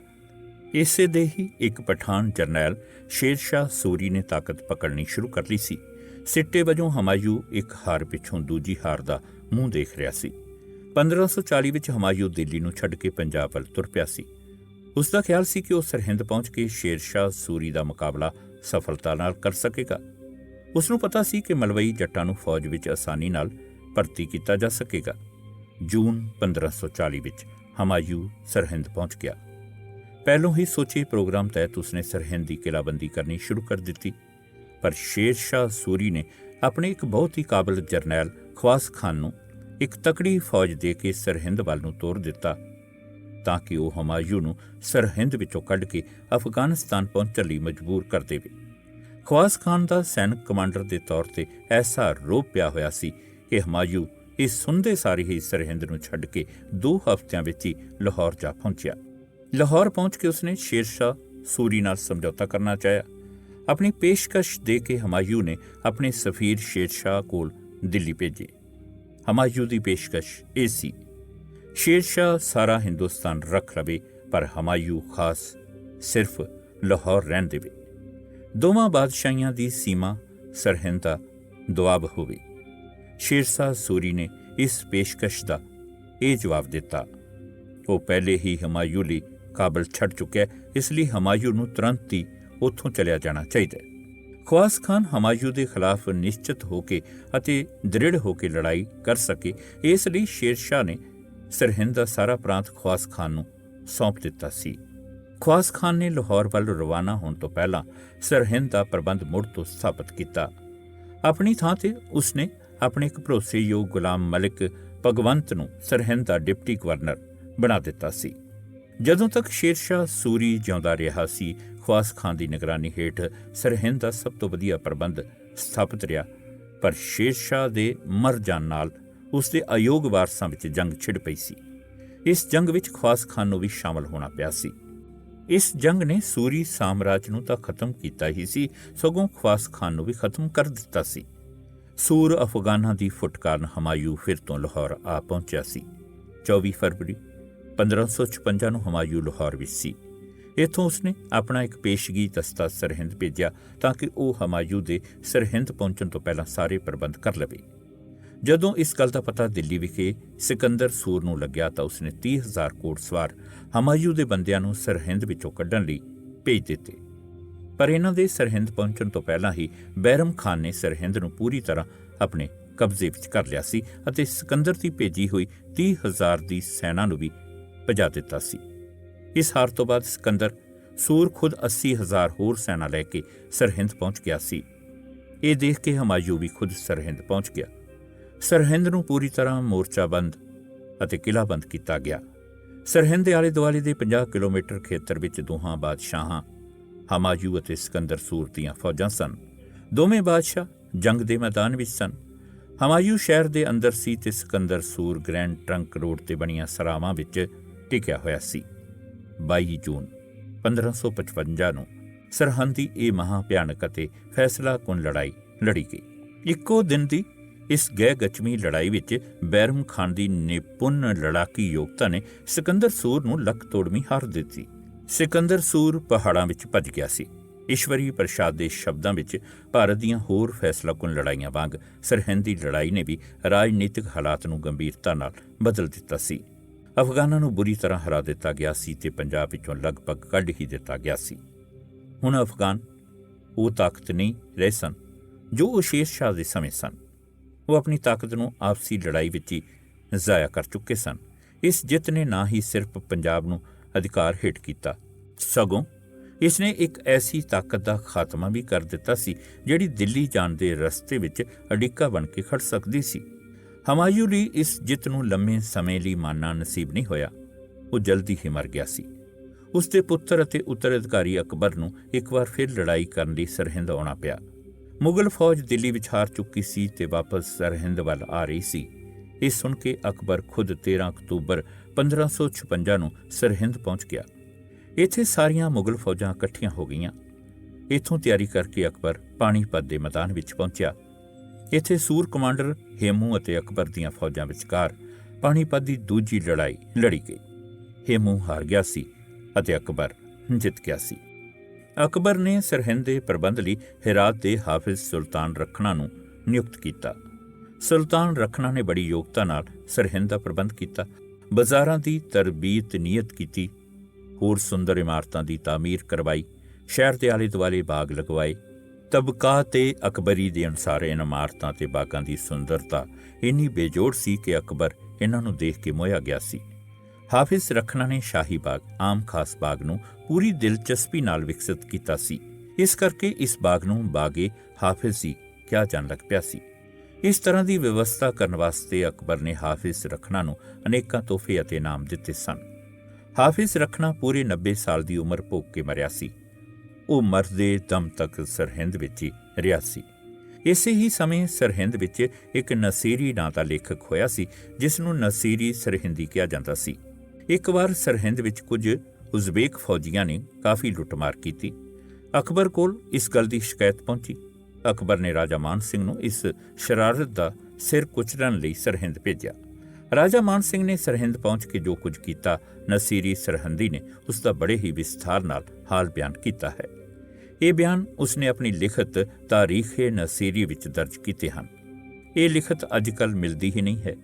ਇਸ ਦਾ ਉਰਦੂ ਤਰਜਮਾ ਸਲਾਮ ਰਾਏ ਨੇ ਮੁਕੰਮਲ ਤਾਰੀਖ-ਏ-ਸੂਦਾਂ ਦੇ ਸਰਲੇਖ ਹੇਠ ਕੀਤਾ ਹੈ। ਇਸ ਅਨੁਸਾਰ ਰਾਜਾ ਮਾਨ ਸਿੰਘ ਜਦੋਂ ਸਰਹਿੰਦ ਪਹੁੰਚਿਆ ਤਾਂ ਉਸਨੇ ਸਰਹਿੰਦ ਸ਼ਹਿਰ ਵਿੱਚ ਕਾਫੀ ਗਿਣਤੀ ਵਾਲੇ ਸੂਦ ਲੋਕਾਂ ਨੂੰ ਇਕੱਠਾ ਕੀਤਾ। ਇਹਨਾਂ ਵਿੱਚੋਂ 5000 ਨੌਜਵਾਨ ਉਸਨੇ ਆਪਣੀ ਫੌਜ ਵਿੱਚ ਭਰਤੀ ਕਰ ਲਏ ਸਨ। ਤਾਰੀਖ-ਏ-ਨਸੀਰੀ ਅਨੁਸਾਰ ਸਰਹਿੰਦ ਸ਼ਹਿਰ ਹੰਸਲੀ ਨਦੀ ਉੱਪਰ ਪੂਰੇ 3 ਕੋ ਯਾਨੀ ਲਗਭਗ 10 ਕਿਲੋਮੀਟਰ ਦੇ ਖੇਤਰ ਵਿੱਚ ਵਸਿਆ ਹੋਇਆ ਸ਼ਹਿਰ ਸੀ। ਹੰਸਲੀ ਨਦੀ ਸ਼ਹਿਰ ਦੇ ਬਿਲਕੁਲ ਵਿਚਕਾਰ ਦੀ ਵਗਦੀ ਸੀ। ਸਰਹਿੰਦ ਦਾ ਕਿਲਾ ਇਸ ਨਦੀ ਦੇ ਕੰਢੇ ਉੱਪਰ ਸੀ। ਕਿਲੇ ਤੋਂ ਲੈ ਕੇ ਸ਼ਾਹੀ ਬਾਗ, ਹੁਣ ਆਮ ਖਾਸ ਬਾਗ ਤੱਕ ਧਰਤੀ ਦੇ ਹੇਠਾਂ ਦੀ ਇੱਕ ਸੁਰੰਗ ਜਾਂਦੀ ਸੀ। ਜਦੋਂ ਵੀ ਕੋਈ ਬਾਦਸ਼ਾਹ ਇੱਥੇ ਆਉਂਦਾ ਸੀ ਤਾਂ ਉਹ ਇਸ ਸ਼ਾਹੀ ਬਾਗ ਵਿੱਚ ਹੀ ਰਹਿੰਦਾ ਸੀ। ਇਸ ਬਾਗ ਵਿੱਚ ਹਰ ਕਿਸਮ ਦਾ ਫਲਾਂ ਤੇ ਫੁੱਲਾਂ ਵਾਲਾ ਦਰਖਤ ਹੁੰਦਾ ਸੀ। ਅੰਬ ਤਾਂ ਇੱਥੋਂ ਦੇ ਇੰਨੇ ਮਸ਼ਹੂਰ ਸਨ ਕਿ ਉਹ ਦਿੱਲੀ ਵਿਖੇ ਬਾਦਸ਼ਾਹ ਲਈ ਪਹੁੰਚਾਏ ਜਾਂਦੇ ਸਨ। ਸ਼ਹਿਰ ਦੇ ਆਲੇ ਦੁਆਲੇ ਅਨੇਕਾਂ ਬਾਗ ਸਨ ਜਿਹੜੇ ਕਈ ਮੀਲਾਂ ਦੇ ਖੇਤਰ ਵਿੱਚ ਫੈਲੇ ਹੋਏ ਸਨ। ਇਹਨਾਂ ਵਿੱਚੋਂ ਬਹੁਤੇ ਬਾਗ ਸੂਦ ਧਨਾੜ ਵਪਾਰੀਆਂ ਤੇ ਦੁਕਾਨਦਾਰਾਂ ਦੇ ਸਨ। 16ਵੀਂ ਸਦੀ ਵਿੱਚ ਸਰਹਿੰਦ ਸਮੁੱਚੇ ਵਿਸ਼ਵ ਵਿੱਚ ਰੇਸ਼ਮ ਦਾ ਕੇਂਦਰ ਮੰਨਿਆ ਜਾਂਦਾ ਸੀ। ਇੱਥੋਂ ਦਾ ਤਿਆਰ ਕੀਤਾ ਹੋਇਆ ਰੇਸ਼ਮ ਯੂਰਪ ਦੇ ਦੇਸ਼ਾਂ ਵਿੱਚ ਭੇਜਿਆ ਜਾਂਦਾ ਸੀ। ਜੇਮਸ ਰੈਨਲ ਇਸ ਦੇ ਰੇਸ਼ਮ ਦੀ ਗੱਲ ਕਰਦਾ ਹੋਇਆ ਇਸ ਦੀ ਅਪਾਰ ਮਹੱਤਤਾ ਵਰਣਨ ਕਰਦਾ ਹੈ। ਇਸ ਅਨੁਸਾਰ ਸਰਹਿੰਦ ਦਾ ਪੁਰਾਣਾ ਸ਼ਹਿਰ ਦਿੱਲੀ ਅਤੇ ਲਾਹੌਰ ਦੇ ਵਿਚਕਾਰ ਸਥਿਤ ਹੈ। ਟ੍ਰੈਵਰਨੀਅਰ ਇਸ ਦਾ ਦਿੱਲੀ ਤੋਂ ਫਾਸਲਾ 105 ਕੋ ਦਾ ਦੱਸਦਾ ਹੈ, ਜਦੋਂ ਕਿ ਸਟੀਲ 103 ਦਾ ਜਾਂ 147 ਗ੍ਰੈਂਡ ਮੀਲਾਂ ਦਾ ਦੱਸਦਾ ਹੈ। ਕਰਨਲ ਮਰੇ ਦਾ ਨਕਸ਼ਾ ਇਹ ਫਾਸਲਾ 108 ਕੋ ਦਾ ਦੱਸਦਾ ਹੈ। ਜੇਮਸ ਰੈਨਲ ਦੀ ਬੰਗਾਲ ਦੀ ਐਟਲਸ ਵਿੱਚ ਸਰਹੰਦ ਦਾ ਲੈਟੀਚਿਊਡ 29 ਡਿਗਰੀ 55 ਸੈਂਟੀਮੀਟਰ ਅਤੇ ਲੌਂਗੀਚਿਊਡ 75 ਡਿਗਰੀ 15 ਸੈਂਟੀਮੀਟਰ ਹੈ। ਜੇਮਸ ਰੈਨਲ ਦੇ ਅਨੁਸਾਰ ਇਟਲੀ ਵਿੱਚ ਕੁਆਡੀਨ ਦੀਆਂ ਯਾਤਰਾਵਾਂ ਤੋਂ ਪਤਾ ਲੱਗਦਾ ਹੈ ਕਿ 16ਵੀਂ ਸਦੀ ਵਿੱਚ ਕੰਸਟੈਂਟੀਨੋਪਲ ਵਿੱਚ ਰੇਸ਼ਮ ਨੂੰ ਬੁਣਨ ਦੀ ਕਲਾ ਉਹਨਾਂ ਮੌਕਸ ਦੁਆਰਾ ਲਿਆਂਦੀ ਗਈ ਸੀ ਜਿਹੜੇ ਸਰਹਿੰਦ ਦੀ ਯਾਤਰਾ ਕਰਕੇ ਮੁੜੇ ਸਨ।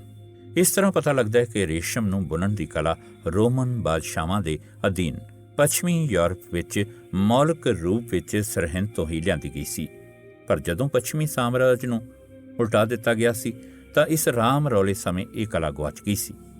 ਜੇਮਜ਼ ਰੈਨਲ ਇਸ ਤੱਥ ਵੱਲ ਧਿਆਨ ਦਿਵਾਉਂਦਾ ਹੋਇਆ ਦੱਸਦਾ ਹੈ ਕਿ ਪ੍ਰੋਕੋਪੀਅਸ ਲਿਖਦਾ ਹੈ ਕਿ 16ਵੀਂ ਸਦੀ ਵਿੱਚ ਜਸਟੀਨੀਅਨ ਦੇ ਸਮੇਂ ਰੇਸ਼ਮ ਸਰਹਿੰਦ ਦੇਸ਼ ਤੋਂ ਹੀ ਲਿਆਂਦਾ ਜਾਂਦਾ ਸੀ।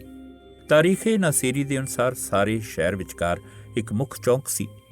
ਬਾਜ਼ਾਰ ਦੀਆਂ ਸਾਰੀਆਂ ਗਲੀਆਂ ਇਸ ਚੌਕ ਨੂੰ ਆ ਕੇ ਮਿਲਦੀਆਂ ਸਨ। ਸ਼ਹਿਰ ਦੇ ਤਕਰੀਬਨ 20 ਮੁਹੱਲੇ ਸਨ। ਮੁਸਲਮਾਨਾਂ ਅਤੇ ਹਿੰਦੂਆਂ ਦੇ ਵੱਖ-ਵੱਖ ਮੁਹੱਲੇ ਸਨ। ਹਿੰਦੂਆਂ ਵਿੱਚੋਂ ਸੂਦ ਕਬੀਲਾ ਵੱਡੀ ਗਿਣਤੀ ਵਿੱਚ ਸੀ। ਇਹ ਸ਼ਾਹੂਕਾਰ, ਵਪਾਰੀ ਅਤੇ ਦੁਕਾਨਦਾਰ ਸਨ। ਇਹ ਪੈਸੇ ਲੈਣ ਦੇਣ ਦਾ ਕੰਮ ਕਰਦੇ ਸਨ।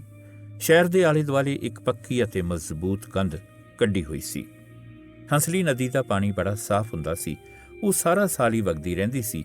ਮੀਂਹਾਂ ਵੇਲੇ ਇਹ ਪੂਰੀ ਭਰ ਕੇ ਚੱਲਦੀ ਸੀ, ਪਰ ਇਸ ਦਾ ਪਾਣੀ ਕੇਵਲ ਸਮਾਣੇ ਪਹੁੰਚ ਕੇ ਹੀ ਜ਼ਮੀਨ ਸਿੰਜਦਾ ਸੀ। ਸ਼ਹਿਰ ਵਿੱਚ ਇਸ ਦੇ ਕੰਢਿਆਂ 'ਤੇ ਬੜੀਆਂ ਹੀ ਆਲੀਸ਼ਾਨ ਹਵੇਲੀਆਂ ਬਣੀਆਂ ਹੋਈਆਂ ਸਨ। ਇਹਨਾਂ ਹਵੇਲੀਆਂ ਦੀ ਦਿੱਲੀ ਅਤੇ ਕਾਬਲ ਤੱਕ ਵੀ ਚਰਚਾ ਹੁੰਦੀ ਸੀ। ਸਰਹਿੰਦ ਵਿੱਚ ਸ਼ਹਿਰੀ ਜ਼ਮੀਨ ਦਾ ਭਾਅ ਦਿੱਲੀ ਨਾਲੋਂ ਦੁੱਗਣਾ ਸੀ। ਇਸ ਤਰ੍ਹਾਂ ਅਕਬਰ ਦੇ ਸਮੇਂ ਸਰਹਿੰਦ ਨੇ ਬੜੀ ਹੀ ਖੁਸ਼ਹਾਲੀ ਅਤੇ ਬੁਲੰਦੀਆਂ ਨੂੰ ਛੂਹਣ ਵਾਲੀ ਸ਼ਾਨ ਦੇਖੀ ਸੀ। ਇਹ ਸ਼ਾਨ ਅਤੇ ਖੁਸ਼ਹਾਲੀ ਜਹਾਂਗੀਰ ਦੇ ਸਮੇਂ ਵੀ ਕਾਇਮ ਰਹੀ ਸੀ। ਜਹਾਂਗੀਰ ਆਪਣੇ ਪਿਤਾ ਅਕਬਰ ਦੀ ਮੌਤ 1604 ਈਸਵੀ ਤੋਂ ਬਾਅਦ ਬਾਦਸ਼ਾਹ ਬਣਿਆ। ਜਹਾਂਗੀਰ ਦੇ ਮੁੱਢਲੇ ਸਾਲ ਰਾਜਨੀਤਿਕ ਤੌਰ 'ਤੇ ਅਸਥਿਰਤਾ ਤੇ ਰੁਝੇਵਿਆਂ ਵਾਲੇ ਸਨ। ਇਸ ਲਈ ਉਹ ਆਪਣੀ ਪਹਿਲੀ ਫੇਰੀ ਸਮੇਂ ਜਦੋਂ ਕਿ ਉਹ ਆਪਣੇ ਹੀ ਪੁੱਤਰ ਖੁਸਰੋ ਦਾ ਪਿੱਛਾ ਕਰਦਾ ਪੰਜਾਬ ਵਿੱਚ ਆਇਆ ਸੀ, ਸਰਹਿੰਦ ਸ਼ਹਿਰ ਵੱਲ ਕੋਈ ਧਿਆਨ ਨਹੀਂ ਦੇ ਸਕਿਆ। ਪਰ ਜਦੋਂ ਉਹ 1619 ਈਸਵੀ ਵਿੱਚ ਪੰਜਾਬ ਆਇਆ ਤਾਂ ਉਸ ਦਾ ਉਤਾਰਾ ਸਰਹਿੰਦ ਵਿੱਚ ਹੀ ਸੀ। ਉਹ ਸਰਹਿੰਦ ਦੇ ਬਾਗਾਂ ਨੂੰ ਦੇਖ ਕੇ ਇਤਨਾ ਪ੍ਰਭਾਵਿਤ ਹੋਇਆ ਸੀ ਕਿ ਉਸਨੇ ਬਾਗਬਾਨੀ ਵਿੱਚ ਇੱਕ ਮਾਹਿਰ ਅਧਿਕਾਰੀ ਖਵਾਜਾ ਵੈਸੀ ਨੂੰ ਇਹਨਾਂ ਬਾਗਾਂ ਦਾ ਇੰਚਾਰਜ ਬਣਾ ਦਿੱਤਾ ਸੀ। ਉਸ ਨੂੰ ਆਦੇਸ਼ ਦਿੱਤੇ ਗਏ ਸਨ ਕਿ ਉਹ ਬਾਗਾਂ ਵਿੱਚੋਂ ਪੁਰਾਣੇ ਹੋਏ ਦਰਖਤਾਂ ਨੂੰ ਕਢਵਾ ਦੇਵੇ ਤੇ ਵਧੀਆ ਤੋਂ ਵਧੀਆ ਫਲਾਂ ਵਾਲੇ ਦਰਖਤ ਲਿਆ ਕੇ ਲਗਵਾਵੇ। ਉਸਨੇ ਹੰਸਲਾ ਨਦੀ ਨੂੰ ਵੀ ਸਾਫ਼ ਕਰਵਾਉਣ ਦੇ ਆਦੇਸ਼ ਦਿੱਤੇ। ਉਸਨੇ ਆਮ ਖਾਸ ਬਾਗ, ਸ਼ਾਹੀ ਬਾਗ ਜਾਂ ਬਾਗ-ਏ-ਹਾਫਜ਼ੀ ਵਿੱਚ ਨਵੀਂ ਤਕਨੀਕ ਵਾਲੇ ਗੁਸਲਖਾਨੇ ਬਣਾਏ। ਇਨ੍ਹਾਂ ਗੁਸਲਖਾਨਿਆਂ ਵਿੱਚ ਪਾਣੀ ਨੂੰ ਠੰਡਾ ਤੇ ਗਰਮ ਰੱਖਣ ਦੀ ਪੂਰੀ ਪ੍ਰਣਾਲੀ ਸੀ। ਗੁਸਲਖਾਨਿਆਂ ਦੇ ਸਾਰੇ ਕਮਰਿਆਂ ਤੇ ਇਸ ਦੇ ਬਸਤਰ ਬਦਲਣ ਵਾਲੇ ਕਮਰਿਆਂ ਵਿੱਚ ਦੋਵੇਂ ਪਾਣੀ ਜ਼ਮੀਨਦੋਜ਼ ਪਾਈਪਾਂ ਰਾਹੀਂ ਪਹੁੰਚਦੇ ਸੀ। ਇਸ ਤਰ੍ਹਾਂ ਉਸਨੇ ਇਸ ਤਰ੍ਹਾਂ ਦੇ ਭਵਨ ਉਸਾਰਨ ਦਾ ਵੀ ਆਦੇਸ਼ ਦਿੱਤਾ ਸੀ ਜਿਨ੍ਹਾਂ ਨੂੰ ਕੁਦਰਤੀ ਤਰੀਕੇ ਅਨੁਸਾਰ ਗਰਮੀਆਂ ਵਿੱਚ ਠੰਡਾ ਰੱਖਿਆ ਜਾ ਸਕਦਾ ਸੀ। ਅਜਿਹੇ ਭਵਨ ਨੂੰ ਸਰਦਖਾਨਾ ਕਿਹਾ ਜਾਂਦਾ ਸੀ। ਪਹਿਲਾਂ ਬਿਆਨ ਕੀਤੇ ਗੁਸਲਖਾਨੇ ਤੇ ਸਰਦਖਾਨੇ ਦੇ ਹੁਣ ਵੀ ਖੰਡਰਾਤ ਖੜੇ ਨੇ।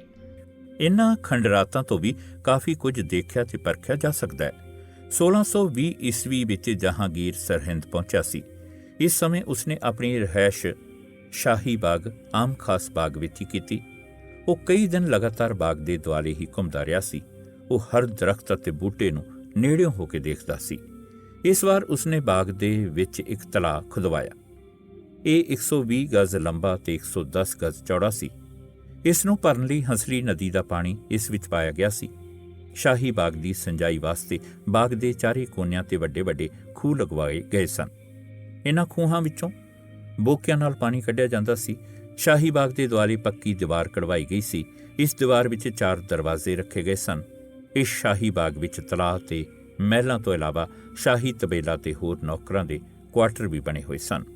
ਜਹਾਂਗੀਰ ਦੇ ਸਮੇਂ ਸਰਹਿੰਦ ਦੀ ਖੁਸ਼ਹਾਲੀ ਤੇ ਸ਼ਾਨ ਸ਼ੌਕਤ ਦੇ ਨਾਲ-ਨਾਲ ਸਰਹਿੰਦ ਵਿੱਚ ਹੀ ਇੱਕ ਹੋਰ ਐਸੀ ਸੰਸਥਾ ਵੀ ਉੱਭਰ ਰਹੀ ਸੀ ਜਿਸ ਨੇ ਆਪਣੀ ਕੱਟੜਤਾ ਅਤੇ ਗੈਰ ਮੁਸਲਮਾਨੀ ਫਿਰਕਿਆਂ ਪ੍ਰਤੀ ਫਿਰਕੂ ਨਫ਼ਰਤ ਫੈਲਾ ਕੇ ਸਰਹਿੰਦ ਦੀ ਸਰਬ ਸਾਂਝੀਵਾਲਤਾ, ਖੁਸ਼ਹਾਲੀ ਤੇ ਸ਼ਾਹੀ ਸ਼ਾਨ ਸ਼ੌਕਤ ਨੂੰ ਨਾ ਹੀ ਸਿਰਫ ਸੱਟ ਹੀ ਮਾਰੀ, ਸਗੋਂ ਇਸ ਦੀ ਮੁਕੰਮਲ ਬਰਬਾਦੀ ਦੇ ਬੀਜ ਵੀ ਬੋ ਦਿੱਤੇ ਸਨ। ਮੁਸਲਮਾਨਾਂ ਦਾ ਇਹ ਨਕਸ਼ਬੰਦੀ ਸਿਲਸਿਲਾ ਸਥਾਪਿਤ ਤਾਂ ਭਾਵੇਂ ਖਵਾਜਾ ਬਾਕੀ ਬਿੱਲਾ ਦੀ ਅਗਵਾਈ ਹੇਠ ਦਿੱਲੀ ਵਿੱਚ ਹੋਇਆ ਸੀ। ਇਸ ਦਾ ਪੱਕਾ ਮਤ ਸੀ ਕਿ ਸ਼ਾਹੀ ਦਰਬਾਰ ਨਾਲ ਮੇਲ ਮਿਲਾਪ ਰੱਖ ਕੇ ਹੀ ਇਸਲਾਮ ਨੂੰ ਹਿੰਦੁਸਤਾਨ ਵਿੱਚ ਫੈਲਾਇਆ ਜਾ ਸਕਦਾ ਹੈ। ਅਕਬਰ ਦਾ ਪ੍ਰਸਿੱਧ ਜਰਨੈਲ ਮੁਰਤਜ਼ਾ ਖਾਨ ਸ਼ੇਖ ਫਰੀਦ ਇਸ ਮਤ ਦਾ ਪੱਕਾ ਪੈਰੋਕਾਰ ਸੀ। ਜਦੋਂ 1604 ਵਿੱਚ ਅਕਬਰ ਦੀ ਮੌਤ ਤੋਂ ਬਾਅਦ ਜਹਾਂਗੀਰ ਬਾਦਸ਼ਾਹ ਬਣਿਆ ਤਾਂ ਇਹ ਮੁਰਤਜ਼ਾ ਖਾਨ ਉਸ ਦਾ ਸਭ ਤੋਂ ਵੱਡਾ ਹਮੈਤੀ ਸੀ। ਜਹਾਂਗੀਰ ਦੇ ਰਾਜ ਦੀ ਸਾਰੀ ਸ਼ਕਤੀ ਇਸ ਦੇ ਹੱਥ ਵਿੱਚ ਸੀ। ਖਵਾਜਾ ਬਾਕੀ ਬਿੱਲਾ ਦੀ 1603 ਈਸਵੀ ਵਿੱਚ ਹੋਈ ਮੌਤ ਤੋਂ ਬਾਅਦ ਸ਼ੇਖ ਅਹਿਮਦ ਸਰਹਿੰਦੀ ਇਸ ਸਿਲਸਿਲੇ ਦਾ ਨੇਤਾ ਬਣਿਆ। ਇਸ ਦਾ ਜਨਮ ਸਰਹਿੰਦ ਵਿੱਚ ਹੀ 26 ਜੂਨ 1564 ਨੂੰ ਹੋਇਆ ਸੀ। ਇਸ ਦਾ ਵਿਆਹ ਤਨੇਸਰ ਦੇ ਰਹੀਸ ਸ਼ੇਖ ਸੁਲਤਾਨ ਦੀ ਸ਼ਹਿਜ਼ਾਦੀ ਨਾਲ ਹੋਇਆ ਸੀ। ਇਸ ਵਿਆਹ ਵਿੱਚ ਇਸ ਨੂੰ ਬਹੁਤਾ ਧਨ ਪ੍ਰਾਪਤ ਹੋਇਆ ਸੀ। ਇਸ ਨਾਲ ਇਹ ਸਰਹਿੰਦ ਵਿੱਚ ਹੀ ਆਪਣੀ ਪੱਕੀ ਹਵੇਲੀ ਪਾ ਕੇ ਉੱਥੇ ਹੀ ਕੇਂਦਰ ਬਣਾ ਕੇ ਬੈਠ ਗਿਆ ਸੀ। ਉਸ ਥਾਂ ਤੇ ਬਾਅਦ ਵਿੱਚ ਸਰਹਿੰਦ ਦੇ ਰੋਜ਼ਾ ਸ਼ਰੀਫ ਦੀ ਉਸਾਰੀ ਕੀਤੀ ਗਈ ਸੀ। ਇਸ ਨੇ ਮੁਰਤਜ਼ਾ ਖਾਨ ਦੇ ਰਾਹੀਂ ਪੰਜਾਬ ਵਿੱਚ ਗੈਰ ਮੁਸਲਮਾਨੀ ਫਿਰਕੇ ਦੇ ਖਿਲਾਫ ਇੱਕ ਬਹੁਤ ਤਕੜਾ ਜਹਾਜ਼ ਸ਼ੁਰੂ ਕਰਵਾਇਆ ਸੀ। ਗੁਰੂ ਅਰਜਨ ਦੇਵ ਜੀ ਇਸ ਜਹਾਜ਼ ਦਾ ਪ੍ਰਮੁੱਖ ਨਿਸ਼ਾਨਾ ਸਨ। ਉਹਨਾਂ ਨੂੰ ਸ਼ੇਖ ਅਹਿਮਦ ਸਰਹਿੰਦੀ ਦੀ ਚੁੱਕ ਨਾਲ ਅਤੇ ਮੁਰਤਜ਼ਾ ਖਾਨ ਦੀ ਮਦਦ ਨਾਲ ਜਹਾਂਗੀਰ ਵੱਲੋਂ ਅਤੀ ਦਰਦਨਾਕ ਤਸੀਹਿਆਂ ਦੁਆਰਾ ਸ਼ਹੀਦ ਕਰਵਾਇਆ ਗਿਆ ਸੀ। ਗੁਰੂ ਤੇਗ ਬਹਾਦਰ ਜੀ ਦੀ ਸ਼ਹਾਦਤ ਲਈ ਤੇ ਗੁਰੂ ਗੋਬਿੰਦ ਸਿੰਘ ਜੀ ਦੇ 2 ਨਾਬਾਲਗ ਬੱਚਿਆਂ ਦੀ ਸ਼ਹਾਦਤ ਲਈ ਵੀ ਇਹੀ ਨਕਸ਼ਬੰਦੀ ਸਿਲਸਿਲਾ ਜ਼ਿੰਮੇਵਾਰ ਸੀ। ਇਨ੍ਹਾਂ ਹੀ ਜ਼ੁਲਮਾਂ ਨੇ ਸਰਹਿੰਦ ਦੇ ਹਾਕਮਾਂ ਪ੍ਰਤੀ ਸਿੱਖਾਂ ਦੇ ਮਨ ਵਿੱਚ ਨਫ਼ਰਤ ਭਰ ਦਿੱਤੀ ਸੀ। ਹਾਕਮਾਂ ਪ੍ਰਤੀ ਇਹ ਨਫ਼ਰਤ ਆਖਰ ਸਰਹਿੰਦ ਸ਼ਹਿਰ ਪ੍ਰਤੀ ਵੀ ਹੋ ਗਈ ਸੀ। ਨਤੀਜਾ ਇਸ ਦਾ ਇਹ ਹੋਇਆ ਕਿ ਸਿੱਖ ਸਰਹਿੰਦ ਨੂੰ ਗੁਰੂ ਮਾਰੀ ਸਰਹਿੰਦ ਸਮਝਣ ਲੱਗ ਪਏ ਸਨ। ਅੱਗੇ ਜਾ ਕੇ ਪਤਾ ਲੱਗੇਗਾ ਕਿ ਸਰਹਿੰਦ ਪ੍ਰਤੀ ਸਿੱਖਾਂ ਦੀ ਇਹ ਨਫ਼ਰਤ ਸਰਹਿੰਦ ਦੀ ਬਰਬਾਦੀ ਦਾ ਇੱਕੋ ਇੱਕ ਕਾਰਨ ਬਣ ਗਈ ਸੀ। ਪਰ ਇਸ ਤੋਂ ਪਹਿਲਾਂ ਅਜੇ ਸਰਹਿੰਦ ਦੇ ਹੋਰ ਹੋਏ ਵਿਕਾਸ ਦੀ ਗੱਲ ਕਰਦੇ ਹਾਂ। ਮੁਗਲ ਬਾਦਸ਼ਾਹ ਸ਼ਾਹਜਹਾਨ ਦੇ ਸਰਹਿੰਦ ਸ਼ਹਿਰ ਨਾਲ ਲਗਾਓ ਦੀ ਗੱਲ ਕੀਤੇ ਬਿਨਾਂ ਸਰਹਿੰਦ ਦਾ ਵਰਣਨ ਅਧੂਰਾ ਹੀ ਰਹਿੰਦਾ ਹੈ। ਇਸ ਬਾਦਸ਼ਾਹ ਦਾ ਵੈਸੇ ਤਾਂ ਸਾਰਾ ਹੀ ਸਮਾਂ ਸਮੁੱਚੇ ਹਿੰਦੁਸਤਾਨ ਲਈ ਖੁਸ਼ਹਾਲੀ ਤੇ ਵਿਕਾਸ ਦਾ ਸਮਾਂ ਸੀ। ਇਸ ਖੁਸ਼ਹਾਲੀ ਤੇ ਵਿਕਾਸ ਵਿੱਚੋਂ ਕੁਝ ਹਿੱਸਾ ਸਰਹਿੰਦ ਨੂੰ ਵੀ ਪ੍ਰਾਪਤ ਹੋਇਆ ਸੀ। ਅਬਦੁਲ ਹਮੀਦ ਲਾਹੌਰੀ ਦੀ ਲਿਖਤ ਪਾਦਸ਼ਾਹਨਾਮਾ ਵਿੱਚ ਸ਼ਾਹਜਹਾਨ ਦੇ ਰੋਜ਼ਾਨਾ ਦੇ ਬਿਰਤਾਂਤ ਦਰਜ ਹਨ। ਇਸ ਲਿਖਤ ਵਿੱਚ ਸਰਹਿੰਦ ਦੇ ਵੇਰਵੇ ਵੀ ਆਏ ਹਨ। ਇਹਨਾਂ ਅਨੁਸਾਰ ਬਾਦਸ਼ਾਹ ਸ਼ਾਹਜਹਾਨ ਨੇ ਸਰਹਿੰਦ ਦੀ ਕੁੱਲ 5 ਵਾਰ ਯਾਤਰਾ ਕੀਤੀ। ਪਹਿਲੀ ਯਾਤਰਾ 1628 ਈਸਵੀ ਵਿੱਚ ਕੀਤੀ ਗਈ ਸੀ। ਇਸ ਸਮੇਂ ਸ਼ਾਹਜਹਾਨ ਇੱਥੇ 6 ਦਿਨ ਰਿਹਾ ਸੀ। ਉਸ ਦਾ ਉਤਾਰਾ ਆਮ ਖਾਸ ਬਾਗ ਵਿੱਚ ਹੀ ਸੀ, ਜਿਸ ਨੂੰ ਉਸ ਸਮੇਂ ਸ਼ਾਹੀ ਬਾਗ ਦੇ ਨਾਲ-ਨਾਲ ਬਾਗੇ ਹਾਫਜ਼ੀ ਵੀ ਕਿਹਾ ਜਾਂਦਾ ਸੀ। ਜਿਹੜਾ ਤਲਾਅ ਪਹਿਲਾਂ ਜਹਾਂਗੀਰ ਨੇ ਖੁਦਵਾਇਆ ਸੀ, ਉਸ ਨੂੰ ਅਜੇ ਤੱਕ ਪੂਰੀ ਤਰ੍ਹਾਂ ਪਾਣੀ ਨਾਲ ਭਰਿਆ ਨਹੀਂ ਸੀ ਗਿਆ। ਸ਼ਾਹਜਹਾਨ ਨੇ ਹੰਸਲੀ ਨਦੀ ਦੇ ਪਿੱਛੋਂ ਤੋਂ ਨਹਿਰ ਕਢਵਾ ਕੇ ਇਸ ਵਿੱਚ ਪਾਣੀ ਪਵਾਇਆ ਤੇ ਤਲਾਅ ਨੂੰ ਪੂਰਾ ਭਰਵਾਇਆ। ਇਸ ਤੋਂ ਇਲਾਵਾ ਉਸਨੇ ਇੱਥੇ ਕੁਝ ਇਮਾਰਤਾਂ ਜਿਵੇਂ ਕਿ ਖੁਆਬਗਾਹ ਅਤੇ ਬਰਾਂਡਿਆਂ ਤੇ ਬਾਲਕੋਨੀਆਂ ਵਾਲਾ ਇੱਕ ਸ਼ਾਹੀ ਮਹਿਲ ਵੀ ਤਾਮੀਰ ਕਰਵਾਇਆ ਸੀ। ਇਹਨਾਂ ਇਮਾਰਤਾਂ ਨੂੰ ਛੇਤੀ ਪੂਰਾ ਕਰਨ ਲਈ ਸਰਹਿੰਦ ਦੇ ਹੀ ਕਰੋੜੀ ਮੀਰ ਅਲੀ ਅਕਬਰ ਦੀ ਡਿਊਟੀ ਲਗਾਈ ਗਈ ਸੀ। ਮਹਿਲ ਕਿਵੇਂ ਬਣਵਾਉਣੇ ਹਨ, ਇਹਨਾਂ ਵਿੱਚ ਤਾਕੀਆਂ ਤੇ ਦਰਵਾਜ਼ੇ ਕਿਵੇਂ ਰੱਖਣੇ ਹਨ ਤੇ ਬਾਲਕੋਨੀਆਂ ਤੇ ਬਨੇਰੇ ਕਿਵੇਂ ਬਣਵਾਉਣੇ ਹਨ, ਇਹ ਸਭ ਤਰ੍ਹਾਂ ਦੀਆਂ ਹਦਾਇਤਾਂ ਬਾਦਸ਼ਾਹ ਜਾਣ ਸਮੇਂ ਹੀ ਦੇ ਗਿਆ ਸੀ। ਉਸਨੇ ਬਾਗ ਵਿਚਲੇ ਦਰਖਤਾਂ ਦੀ ਵਿਸ਼ੇਸ਼ ਕਿਸਮ ਦੀ ਤਰਬੀਬ ਲਈ ਵੀ ਕਈ ਹਦਾਇਤਾਂ ਕੀਤੀਆਂ ਸਨ। ਇਸੇ ਹੀ ਯਾਤਰਾ ਦੌਰਾਨ ਸਰਹਿੰਦ ਦੇ ਪ੍ਰਬੰਧ ਵਿੱਚ ਕੁਝ ਤਬਦੀਲੀਆਂ ਕੀਤੀਆਂ ਗਈਆਂ ਸਨ। ਪਹਿਲਾਂ ਸਰਹਿੰਦ ਦੇ ਸੂਬੇਦਾਰ ਕੋਲ ਹੀ ਦੀਵਾਨ, ਅਮੀਨ ਅਤੇ ਫੌਜਦਾਰੀ ਦੀਆਂ ਸਾਰੀਆਂ ਸ਼ਕਤੀਆਂ ਹੁੰਦੀਆਂ ਸਨ। ਸ਼ਾਹਜਹਾਨ ਨੇ ਇਸ ਸਮੇਂ ਇਹਨਾਂ ਤਿੰਨਾਂ ਸ਼ਕਤੀਆਂ ਨੂੰ ਨਿਖੇੜ ਕੇ ਦੀਵਾਨ ਤੇ ਅਮੀਨ ਅਲੱਗ ਤੇ ਫੌਜਦਾਰ ਅਲੱਗ ਕਰ ਦਿੱਤੇ ਸਨ। ਨਵਾਂ ਪ੍ਰਬੰਧ ਕਰਨ ਤੋਂ ਪਹਿਲਾਂ ਮਾਜ਼ੁਲ ਮੁਲਕ ਸਰਹੰਦ ਦਾ ਸੂਬੇਦਾਰ ਸੀ, ਅਰਥਾਤ ਉਹ ਤਿੰਨੋਂ ਹੀ ਤਾਕਤਾਂ ਦੀਵਾਨ, ਅਮੀਨ ਅਤੇ ਫੌਜਦਾਰ ਦਾ ਮਾਲਕ ਸੀ। ਉਸ ਨੂੰ ਹਟਾ ਕੇ ਗੁਜਰਾਤ ਦੇ ਅਮੀਨ ਨਾਂ ਦੇ ਇੱਕ ਅਧਿਕਾਰੀ, ਜਿਸ ਨੂੰ ਦਰੋਗਾ ਕਿਰਕਰਾਤ ਕਿਹਾ ਜਾਂਦਾ ਸੀ, ਸਰਹਿੰਦ ਦਾ ਦੀਵਾਨ ਅਤੇ ਅਮੀਨ ਨਿਯੁਕਤ ਕੀਤਾ ਸੀ। ਮੀਰ ਅਲੀ ਅਕਬਰ ਨੂੰ ਸਰਹਿੰਦ ਦਾ ਫੌਜਦਾਰ ਨਿਯੁਕਤ ਕੀਤਾ ਗਿਆ ਸੀ। ਸ਼ਾਹਜਹਾਨ ਨੇ ਇੱਥੇ ਬਹੁਤ ਅੱਛੇ ਸ਼ਿਕਾਰੀ ਜਾਨਵਰਾਂ ਤੇ ਪੰਛੀਆਂ ਦਾ ਚਿੜੀਆ ਘਰ ਵੀ ਖੁਲਵਾਇਆ ਸੀ। ਸ਼ਿਕਾਰੀ ਜਾਨਵਰਾਂ ਤੇ ਪੰਛੀਆਂ ਦੀ ਇੱਥੇ ਪਾਲਣਾ ਪੋਸ਼ਣਾ ਵੀ ਕੀਤੀ ਜਾਂਦੀ ਸੀ ਤੇ ਇਹਨਾਂ ਨੂੰ ਸ਼ਿਕਾਰ ਮਾਰਨ ਦੀ ਸਿੱਖਿਆ ਵੀ ਦਿੱਤੀ ਜਾਂਦੀ ਸੀ। ਦਿੱਲੀ ਪਹੁੰਚ ਕੇ ਸ਼ਾਹਜਹਾਨ ਨੇ ਇੱਥੋਂ ਕੁਝ ਸ਼ਿਕਾਰੀ ਜਾਨਵਰ ਤੇ ਪੰਛੀ ਵੀ ਮੰਗਵਾਏ ਸਨ। 1630 ਵਿੱਚ ਸ਼ਾਹਜਹਾਨ ਦੂਜੀ ਵਾਰ ਫਿਰ ਇੱਥੇ ਆਇਆ। ਇਸ ਵਾਰ ਉਸਨੇ ਆ ਕੇ ਦੇਖਿਆ ਕਿ ਸੂਬੇਦਾਰ ਦੀਆਂ ਤਾਕਤਾਂ ਦੀ ਜਿਹੜੀ ਵੰਡ ਉਸਨੇ ਪਹਿਲੀ ਯਾਤਰਾ ਵੇਲੇ ਕੀਤੀ ਸੀ, ਉਸ ਨੂੰ ਫਿਰ ਤੋਂ ਇੱਕੋ ਅਧਿਕਾਰੀ ਵਿੱਚ ਸੰਮਿਲਿਤ ਕਰ ਦਿੱਤਾ ਗਿਆ ਸੀ, ਕਿਉਂਕਿ ਤਾਕਤਾਂ ਦੀ ਇਹ ਵੰਡ ਠੀਕ ਤਰੀਕੇ ਨਾਲ ਕੰਮ ਨਹੀਂ ਕਰ ਸਕਦੀ ਸੀ। ਤਿੰਨੋਂ ਤਾਕਤਾਂ ਸੰਮਿਲਿਤ ਕਰਕੇ ਪਹਿਲੀ ਵਾਰ ਇੱਕ ਸਥਾਨਕ ਹਿੰਦੂ ਧਨਾੜ ਅਧਿਕਾਰੀ ਸੇਠ ਟੋਡਰਮਲ ਨੂੰ ਸੂਬੇਦਾਰ ਬਣਾਇਆ ਗਿਆ। ਉਹ ਦੀਵਾਨ ਵੀ ਸੀ, ਆਮੀਨ ਵੀ ਸੀ ਤੇ ਫੌਜਦਾਰ ਵੀ ਸੀ। ਸੇਠ ਟੋਡਰਮਲ ਜਿੱਥੇ ਬੜਾ ਅਮੀਰ ਆਦਮੀ ਸੀ, ਉੱਥੇ ਹੀ ਉਹ ਵੱਡੇ ਦੀਵਾਨੀ ਅਹੁਦਿਆਂ ਉੱਪਰ ਵੀ ਰਹਿ ਚੁੱਕਿਆ ਸੀ ਤੇ ਆਪਣੀ ਇਮਾਨਦਾਰੀ ਅਤੇ ਪ੍ਰਵੀਨਤਾ ਦੀ ਧਾਕ ਬਿਠਾ ਚੁੱਕਿਆ ਸੀ। ਉਸਨੇ ਸਮੁੱਚੇ ਸਰਹਿੰਦ ਪ੍ਰਾਂਤ ਦਾ ਪ੍ਰਬੰਧ ਇਤਨੀ ਲਗਨ ਤੇ ਪ੍ਰਵੀਨਤਾ ਨਾਲ ਕੀਤਾ ਕਿ ਬਾਦਸ਼ਾਹ ਜਿੰਨੀ ਵਾਰ ਵੀ ਸਰਹਿੰਦ ਆਇਆ ਸੀ, ਉਤਨੀ ਵਾਰੀ ਉਸਨੇ ਬਾਦਸ਼ਾਹ ਕੋਲੋਂ ਇਨਾਮ ਪ੍ਰਾਪਤ ਕੀਤੇ ਸਨ। 1631 ਤੋਂ 32 ਵਿੱਚ ਜਦੋਂ ਬਾਦਸ਼ਾਹ ਤੀਜੀ ਵਾਰ ਸਰਹਿੰਦ ਆਇਆ ਤਾਂ ਉਸਨੇ ਸੇਠ ਟੋਡਰਮਲ ਦੇ ਪ੍ਰਬੰਧ ਤੋਂ ਖੁਸ਼ ਹੋ ਕੇ ਲੱਖੀ ਜੰਗੀ ਦੀ ਫੌਜਦਾਰੀ ਵੀ ਉਸਨੂੰ ਸੌਂਪ ਦਿੱਤੀ ਸੀ। ਇਸੇ ਸਾਲ ਇੱਕ ਹੋਰ ਮੌਕੇ ਤੇ ਉਸਨੂੰ ਇੱਕ ਕੀਮਤੀ ਲਿਖਤ, ਇੱਕ ਸੁੰਦਰ ਘੋੜਾ ਤੇ ਇੱਕ ਹੀਰੇ ਜਵਾਹਰਾਤ ਜੜਿਆ ਹਾਥੀ ਇਨਾਮ ਵਿੱਚ ਦਿੱਤੇ ਗਏ ਸਨ।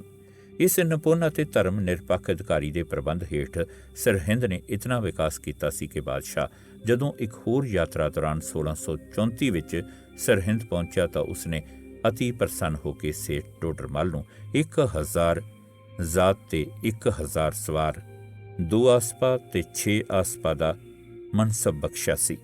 1635 ਵਿੱਚ ਉਸਨੂੰ 2500 ਜ਼ਾਤ ਅਤੇ 2500 ਸਵਾਰ, 2 ਆਸਪਾ ਅਤੇ 6 ਆਸਪਾ ਦਾ ਮਨਸਬ ਹੋਰ ਜੋੜ ਦਿੱਤਾ ਸੀ।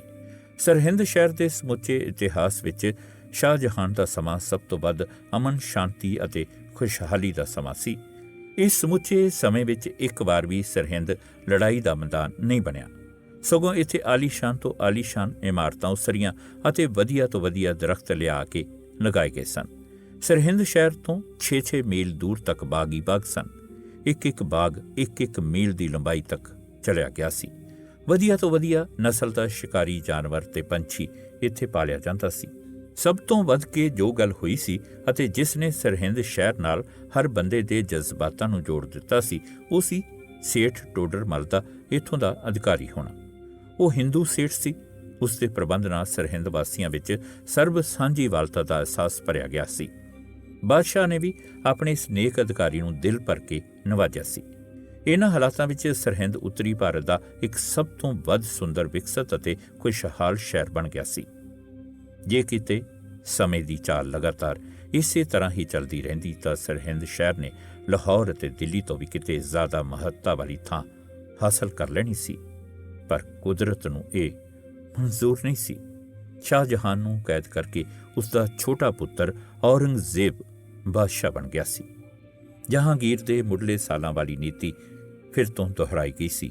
ਔਰੰਗਜ਼ੇਬ ਇਸਲਾਮ ਦੀ ਕੱਟੜਧਾਰਾ ਨੂੰ ਅਪਣਾਉਣ ਵਾਲਾ ਹਾਕਮ ਸੀ। ਦਾਰਾ ਧਰਮ ਨਿਰਪੱਖ ਤਾਕਤਾਂ ਦਾ ਨੇਤਾ ਸੀ। ਇਹ ਹਾਰ ਗਿਆ ਸੀ। ਇਸ ਕਰਕੇ ਸਾਰੀਆਂ ਫਿਰਕਾ ਪ੍ਰਸਤ ਤਾਕਤਾਂ ਫਿਰ ਤੋਂ ਔਰੰਗਜ਼ੇਬ ਦੇ ਪਿੱਛੇ ਖੜੋ ਗਈਆਂ ਸਨ। ਸ਼ੇਖ ਅਹਿਮਦ ਸਰਹਿੰਦੀ ਦਾ ਸਥਾਪਿਤ ਕੀਤਾ ਨਕਸ਼ਬੰਦੀ ਫਿਰਕਾ ਫਿਰ ਤੋਂ ਆਪਣੀਆਂ ਨੀਤੀਆਂ ਲਾਗੂ ਕਰਵਾਉਣ ਲਈ ਪ੍ਰਸ਼ਾਸਨ ਉੱਪਰ ਭਾਰੂ ਹੋ ਗਿਆ ਸੀ। ਸੇਠ ਟੋਡਰਮਲ ਵਰਗੇ ਅਧਿਕਾਰੀ ਹਟਾਏ ਗਏ ਸਨ। ਕੁੰਜਪੁਰਾ ਕਰਨਾਲ ਦਾ ਜੰਪਲ ਕੱਟੜ ਮੁਸਲਮਾਨ ਵਜ਼ੀਰ ਖਾਨ ਨੂੰ ਸਰਹਿੰਦ ਦਾ ਸੂਬੇਦਾਰ, ਦੀਵਾਨ ਅਮੀਨ ਤੇ ਫੌਜਦਾਰ ਬਣਾਇਆ ਗਿਆ ਸੀ। ਇਸ ਨੇ ਸੇਠ ਟੋਡਰਮਲ ਤੇ ਬਾਦਸ਼ਾਹ ਸ਼ਾਹਜਹਾਨ ਦੀਆਂ ਨੀਤੀਆਂ ਨੂੰ ਬਦਲ ਸੁੱਟਿਆ ਸੀ।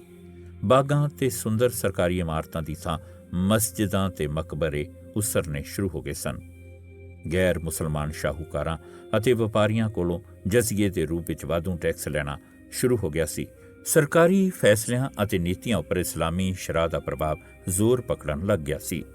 ਇਸ ਨਾਲ ਧਰਮ ਨਿਰਪੱਖਤਾ ਨੂੰ ਤਾਂ ਸੱਟ ਵੱਜੀ ਹੀ ਸੀ, ਸਗੋਂ ਇਸ ਨੇ ਲੋਕਾਂ ਦੇ ਸ਼ਾਸਨ ਵਿੱਚ ਵਿਸ਼ਵਾਸ ਨੂੰ ਵੀ ਘਟਾਇਆ ਸੀ। ਸਰਹਿੰਦ ਸ਼ਹਿਰ ਦੇ ਵਰਣਨ ਦੇ ਨਾਲ ਨਾਲ ਕੋਈ ਸੰਖੇਪ ਬਿਰਤਾਂਤ ਸਰਹਿੰਦ ਦੇ ਪ੍ਰਾਂਤ ਦਾ ਵੀ ਹੋਣਾ ਚਾਹੀਦਾ ਹੈ। ਬਿਨਾਂ ਸ਼ੱਕ ਸਰਹਿੰਦ ਪ੍ਰਾਂਤ ਬੜਾ ਵਿਸ਼ਾਲ ਸੀ। ਸਤਲੁਜ ਤੋਂ ਲੈ ਕੇ ਜਮਨਾ ਤੱਕ ਕੁੰਜਪੁਰਾ, ਕਰਨਾਲ ਅਤੇ ਪਾਣੀਪਤ ਦਾ ਵਿਸ਼ਾਲ ਖੇਤਰ ਇਸ ਵਿੱਚ ਸ਼ਾਮਲ ਸੀ। ਮਾਮਲੇ ਦੇ ਪੱਖੋਂ ਇਹ ਬੜਾ ਅਮੀਰ ਪ੍ਰਾਂਤ ਸੀ। ਸਭ ਤੋਂ ਮਹੱਤਵਪੂਰਨ ਗੱਲ ਇਹ ਸੀ ਕਿ ਇਸ ਪ੍ਰਾਂਤ ਦੀ ਆਬਾਦੀ ਵਿੱਚ ਬਹੁ ਗਿਣਤੀ ਗੈਰ ਮੁਸਲਮਾਨਾਂ ਹਿੰਦੂ ਸਿੱਖਾਂ ਦੀ ਸੀ। ਗੈਰ ਮੁਸਲਮਾਨ ਆਬਾਦੀ ਵਿੱਚੋਂ ਸਿੱਖ ਬਹੁ ਗਿਣਤੀ ਵਿੱਚ ਸਨ। ਸਿੱਖਾਂ ਵਿੱਚ ਬਹੁ ਗਿਣਤੀ ਜੱਟ ਸਿੱਖਾਂ ਦੀ ਸੀ। ਸਿੱਖ ਧਰਮ ਇੱਕ ਸਰਬ ਸਾਂਝੀਵਾਲਤਾ ਅਤੇ ਧਰਮ ਨਿਰਪੱਖਤਾ ਵਾਲੀ ਤਾਕਤ ਸੀ। ਇਸ ਨੂੰ ਸਿੱਖਾਂ ਦੇ ਨਾਲ ਨਾਲ ਹਿੰਦੂ ਅਤੇ ਕੁਝ ਹੱਦ ਤੱਕ ਮੁਸਲਮਾਨ ਵੀ ਆਪਣੀ ਜਜ਼ਬਾਤੀ ਮਦਦ ਦਿੰਦੇ ਸਨ। ਸਰਹਿੰਦ ਦੀ ਫੌਜ ਵਿੱਚ ਹਿੰਦੂਆਂ ਅਤੇ ਸਿੱਖਾਂ ਦੀ ਵੀ ਤਕੜੀ ਗਿਣਤੀ ਸੀ। ਮਾਲਵੇ ਵਿੱਚ ਤਾਂ ਜੱਟ ਸਿੱਖ ਚੌਧਰੀ ਹੀ ਸਰਹਿੰਦ ਦੀ ਸਰਕਾਰ ਦੇ ਮਾਲਗੁਜ਼ਾਰ ਸਨ। ਹੋਰ ਅਧਿਕਾਰੀ ਬਹੁਤੇ ਹਿੰਦੂ ਸਨ। ਇਸ ਕਰਕੇ ਸਰਹਿੰਦ ਇੱਕ ਐਸਾ ਪ੍ਰਾਂਤ ਸੀ ਜਿੱਥੋਂ ਦੀ ਬਹੁ ਗਿਣਤੀ ਤਾਂ ਗੈਰ ਮੁਸਲਮਾਨ ਸੀ, ਪਰ ਸਰਕਾਰ ਵਿੱਚ ਪਕੜ ਇਸਲਾਮ ਦੇ ਕੱਟੜਵਾਦੀ ਲੋਕਾਂ ਦੀ ਸੀ। ਇਹੀ ਕਾਰਨ ਸੀ ਕਿ ਜਦੋਂ 1699 ਈਸਵੀ ਵਿੱਚ ਗੁਰੂ ਗੋਬਿੰਦ ਸਿੰਘ ਜੀ ਨੇ ਅਨੰਦਪੁਰ ਸਾਹਿਬ ਵਿਖੇ ਖਾਲਸਾ ਸਾਜਿਆ ਸੀ ਤਾਂ ਇਸ ਦੀ ਸਭ ਤੋਂ ਵੱਧ ਪ੍ਰਤੀਕਿਰਿਆ ਬਿਲਾਸਪੁਰ ਦੇ ਰਾਜੇ ਤੋਂ ਪਿੱਛੋਂ ਸਰਹਿੰਦ ਦੇ ਸੂਬੇਦਾਰ ਵਜ਼ੀਰ ਖਾਨ ਵੱਲੋਂ ਹੋਈ ਸੀ। ਖਾਲਸੇ ਦੀ ਸਾਜਨਾ ਨਾਲ ਸਿੱਖ ਸਮਾਜ ਨੇ ਅੰਦਰੂਨੀ ਤੌਰ ਤੇ ਇੱਕ ਸਵੈ ਸੁਤੰਤਰ ਫਿਰਕਾ ਬਣਨਾ ਸੀ। ਇਸ ਨਾਲ ਵਜ਼ੀਰ ਖਾਨ ਨੇ ਸੋਚਿਆ ਸੀ ਕਿ ਉਸ ਦੀ ਤਾਕਤ ਨੂੰ ਸੱਟ ਵੱਜੇਗੀ। ਸਰਹਿੰਦ ਦਾ ਨਕਸ਼ਬੰਦੀ ਫਿਰਕਾ ਵੀ ਆਪਣੀ ਹੋਂਦ ਨੂੰ ਖਤਰਾ ਮਹਿਸੂਸ ਕਰ ਰਿਹਾ ਸੀ।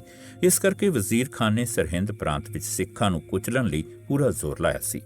ਜ਼ਫਰਨਾਮੇ ਦੇ ਰੂਪ ਵਿੱਚ ਜੋ ਖਤ ਗੁਰੂ ਗੋਬਿੰਦ ਸਿੰਘ ਜੀ ਨੇ ਬਾਦਸ਼ਾਹ ਔਰੰਗਜ਼ੇਬ ਨੂੰ ਲਿਖਿਆ ਸੀ, ਉਸ ਤੋਂ ਪਤਾ ਲੱਗਦਾ ਹੈ ਕਿ ਬਾਦਸ਼ਾਹ ਔਰੰਗਜ਼ੇਬ ਵੱਲੋਂ ਗੁਰੂ ਜੀ ਨਾਲ ਕੀਤੇ ਗਏ ਸੁਰੱਖਿਅਤਾ ਵਾਲੇ ਵਾਅਦਿਆਂ ਦੇ ਬਾਵਜੂਦ ਵੀ ਵਜ਼ੀਰ ਖਾਨ ਆਪ ਖੁਦਰੇ ਤੌਰ ਤੇ ਗੁਰੂ ਜੀ ਪ੍ਰਤੀ ਦਮਨਕਾਰੀ ਕਾਰਵਾਈਆਂ ਕਰ ਰਿਹਾ ਸੀ।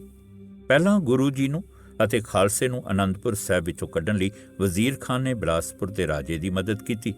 ਫਿਰ ਗੁਰੂ ਜੀ ਦੇ ਮਾਲਵੇ ਵੱਲ ਆਉਣ ਕਰਕੇ ਪਹਿਲਾਂ ਗੁਰੂ ਜੀ ਨੂੰ ਚਮਕੌਰ ਸਾਹਿਬ ਘੇਰਾ ਪਾ ਕੇ ਉਹਨਾਂ ਦੇ 2 ਵੱਡੇ ਸਾਹਿਬਜ਼ਾਦੇ ਅਤੇ ਅਨੇਕਾਂ ਸਾਥੀ ਸਿੰਘ ਸ਼ਹੀਦ ਕਰ ਦਿੱਤੇ ਗਏ ਸਨ। ਫਿਰ ਮੁਕਤਸਰ ਪਹੁੰਚ ਕੇ ਗੁਰੂ ਜੀ ਨੂੰ ਮਾਰਨ ਦੀ ਕੋਸ਼ਿਸ਼ ਕੀਤੀ ਗਈ ਸੀ। ਭਾਵੇਂ ਮਾਲਵੇ ਦੇ ਜੱਟ ਸਿੱਖ ਕਬੀਲਿਆਂ ਦੀ ਗੁਰੂ ਜੀ ਨੂੰ ਸਰਗਰਮ ਮਦਦ ਹੋਣ ਕਰਕੇ ਵਜ਼ੀਰ ਖਾਨ ਗੁਰੂ ਜੀ ਨੂੰ ਨਾ ਹੀ ਪਕੜ ਸਕਿਆ ਤੇ ਨਾ ਹੀ ਮਰਵਾ ਸਕਿਆ ਸੀ, ਪਰ ਉਸ ਦੀਆਂ ਕੋਸ਼ਿਸ਼ਾਂ ਲਗਾਤਾਰ ਜਾਰੀ ਸਨ। ਇਸੇ ਅਸਫਲਤਾ ਤੋਂ ਖਿਝ ਕੇ ਉਸਨੇ ਗੁਰੂ ਜੀ ਦੇ 2 ਛੋਟੇ ਸਾਹਿਬਜ਼ਾਦਿਆਂ ਅਤੇ ਬਿਰਧ ਮਾਂ ਮਾਤਾ ਗੁਜਰੀ ਜੀ ਨੂੰ ਬਿਨਾਂ ਕਿਸੇ ਕਾਰਨ ਸ਼ਹੀਦ ਕਰ ਦਿੱਤਾ ਸੀ। ਇਹ ਸਭ ਕੁਝ ਵਜ਼ੀਰ ਖਾਨ ਦੀ ਸਿੱਖਾਂ ਪ੍ਰਤੀ ਨਫ਼ਰਤ ਕਰਕੇ ਹੋਇਆ ਸੀ।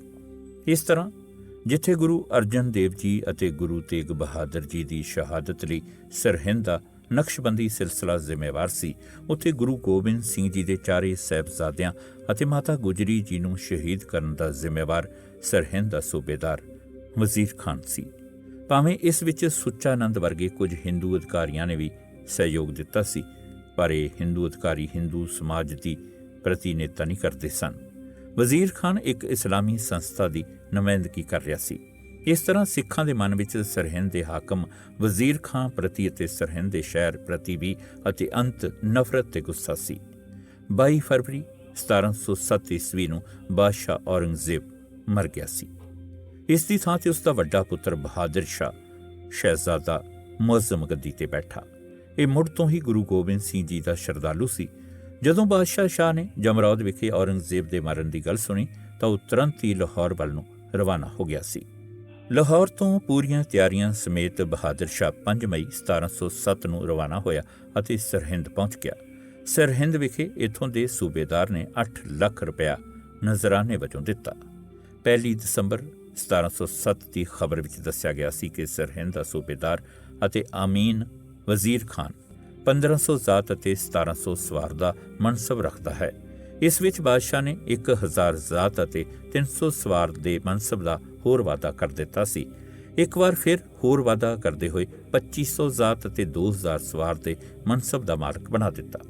ਉਸ ਦੇ ਪੂਰੇ ਮਨਸਬਦਾਰੀ ਅਹੁਦੇ 5000 ਜ਼ਾਤ ਅਤੇ 4000 ਸਵਾਰ ਵਿੱਚੋਂ ਉਸ ਨੂੰ 2500 ਜ਼ਾਤ ਅਤੇ 1300 ਸਵਾਰ ਮੁਹੱਈਆ ਕਰਨ ਤੋਂ ਛੋਟ ਦੇ ਦਿੱਤੀ ਗਈ।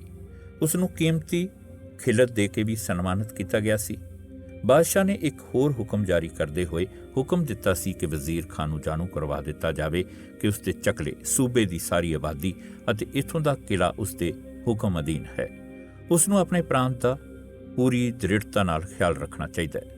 ਇਸ ਤਰ੍ਹਾਂ ਵਜ਼ੀਰ ਖਾਨ ਨਵੇਂ ਬਣੇ ਬਾਦਸ਼ਾਹ ਦੀਆਂ ਨਿਗਾਹਾਂ ਵਿੱਚ ਵੀ ਪ੍ਰਵਾਨ ਹੋ ਚੁੱਕਿਆ ਸੀ। ਉਹ ਜਾਜੂਆ ਦੀ ਲੜਾਈ ਵਿੱਚ ਵੀ ਬਹਾਦਰ ਸ਼ਾਹ ਦੇ ਨਾਲ ਸੀ। ਜਾਜੂਆ ਦੀ ਲੜਾਈ ਦੀ ਜਿੱਤ ਤੋਂ ਵਿਹਲਾ ਹੋਣ ਬਾਅਦ ਜਦੋਂ ਬਾਦਸ਼ਾਹ ਰਾਜਪੂਤਾਨੇ ਵੱਲ ਨੂੰ ਰਵਾਨਾ ਹੋਇਆ ਸੀ ਤਾਂ ਉਸਨੇ ਰਾਜਸਥਾਨ ਦੇ ਪੁਸਾਵਰ ਦੇ ਅਸਥਾਨ ਤੋਂ ਵਜ਼ੀਰ ਖਾਨ ਨੂੰ ਛੁੱਟੀ ਦੇ ਕੇ ਵਾਪਸ ਸਰਹਿੰਦ ਨੂੰ ਮੋੜ ਦਿੱਤਾ ਸੀ। ਜਦੋਂ 1708 ਈਸਵੀ ਵਿੱਚ ਨਾਂਦੇੜ ਸਾਹਿਬ ਵਿਖੇ ਗੁਰੂ ਗੋਬਿੰਦ ਸਿੰਘ ਜੀ ਨੂੰ ਵਜ਼ੀਰ ਖਾਨ ਦੇ ਭੇਜੇ ਹੋਏ ਭਾੜੇ ਦੇ ਪਠਾਨਾਂ ਨੇ ਗੰਭੀਰ ਰੂਪ ਵਿੱਚ ਜ਼ਖਮੀ ਕਰਕੇ ਜੋਤੀ ਜੋਤ ਸਮਾਉਣ ਦਾ ਇੱਕ ਮੁੱਖ ਕਾਰਨ ਪੈਦਾ ਕਰ ਦਿੱਤਾ ਸੀ, ਫਿਰ ਤਾਂ ਖਾਲਸੇ ਨੇ ਕਸਮਾਂ ਹੀ ਖਾ ਲਈਆਂ ਸਨ ਕਿ ਉਹਨਾਂ ਨੇ ਕਦੇ ਸਮਾਂ ਆਉਣ ਤੇ ਸਰਹਿੰਦ ਦੀ ਇੱਟ ਨਾਲ ਇੱਟ ਖੜਕਾਉਣੀ ਹੈ ਅਤੇ ਇਸ ਦੇ ਥੇ ਤੇ ਗਧਿਆਂ ਨਾਲ ਹਲ ਵਾਹੁਣੇ ਹਨ। ਇਹ ਸੰਖੇਪ ਇਤਿਹਾਸਕ ਵਰਣਨ ਹੈ ਸਰਹਿੰਦ ਦਾ, ਜਿਹੜਾ ਬੰਦਾ ਸਿੰਘ ਬਹਾਦਰ ਵੱਲੋਂ ਸਰਹਿੰਦ ਉੱਪਰ ਹਮਲਾ ਕਰਨ ਵੇਲੇ ਦੀ ਸਰਹਿੰਦ ਦੀ ਸਥਿਤੀ ਨੂੰ ਦਰਸਾਉਂਦਾ ਹੈ। ਬੰਦਾ ਸਿੰਘ ਬਹਾਦਰ ਨਾਲ ਰਲਣ ਵਾਲੇ ਮਾਲਵੇ ਦੇ ਜੱਟ ਕਬੀਲਿਆਂ ਦੇ ਚੌਧਰੀ ਵੈਸੇ ਤਾਂ ਸਾਰੇ ਹੀ ਸਰਹਿੰਦ ਦੀ ਸਰਕਾਰ ਦੇ ਮਾਲਗੁਜ਼ਾਰ ਸਨ, ਪਰ ਭਾਈ ਆਲੀ ਸਿੰਘ ਅਤੇ ਭਾਈ ਮਾਲੀ ਸਿੰਘ ਤਾਂ ਸਰਹਿੰਦ ਦੀ ਫੌਜ ਵਿੱਚ ਤਕੜੇ ਜਰਨੈਲ ਸਨ। ਜਦੋਂ ਇਹਨਾਂ ਨੇ ਸੁਣਿਆ ਕਿ ਗੁਰੂ ਗੋਬਿੰਦ ਸਿੰਘ ਜੀ ਵੱਲੋਂ ਥਾਪਿਆ ਗਿਆ ਇੱਕ ਬੰਦਾ ਸਿੰਘ ਬਹਾਦਰ ਸਰਹਿੰਦ ਦੇ ਪ੍ਰਾਂਤ ਵਿੱਚ ਪਹੁੰਚ ਗਿਆ ਹੈ ਤਾਂ ਜੋ ਵੀ ਗੁਰੂ ਨਾਨਕ ਨਾਮ ਲੇਵਾ ਆਦਮੀ ਸਨ ਉਹ ਆਪਣੀ ਸਮਰੱਥਾ ਮੁਤਾਬਕ ਬੰਦਾ ਸਿੰਘ ਬਹਾਦਰ ਨਾਲ ਰਲਣ ਲਈ ਆਪ ਮੁਹਾਰੇ ਹੀ ਚੱਲ ਪਏ ਸਨ। ਉਸ ਸਮੇਂ ਦੀਆਂ ਸਰਕਾਰੀ ਅਖਬਾਰਾਂ ਦੀਆਂ ਰਿਪੋਰਟਾਂ ਦੱਸਦੀਆਂ ਹਨ ਕਿ 70,000 ਦੇ ਕਰੀਬ ਸਿੱਖ ਬੰਦਾ ਸਿੰਘ ਬਹਾਦਰ ਦੇ ਦੁਆਲੇ ਇਕੱਠਾ ਹੋ ਗਿਆ ਸੀ। ਇਸ 70,000 ਸਿੰਘਾਂ ਦੇ ਇਕੱਠਾ ਹੋਣ ਵਾਲੀ ਥਾਂ ਸਡੌਰਾ ਅਤੇ ਕਪਾਲ ਮੋਚਨ ਸੀ।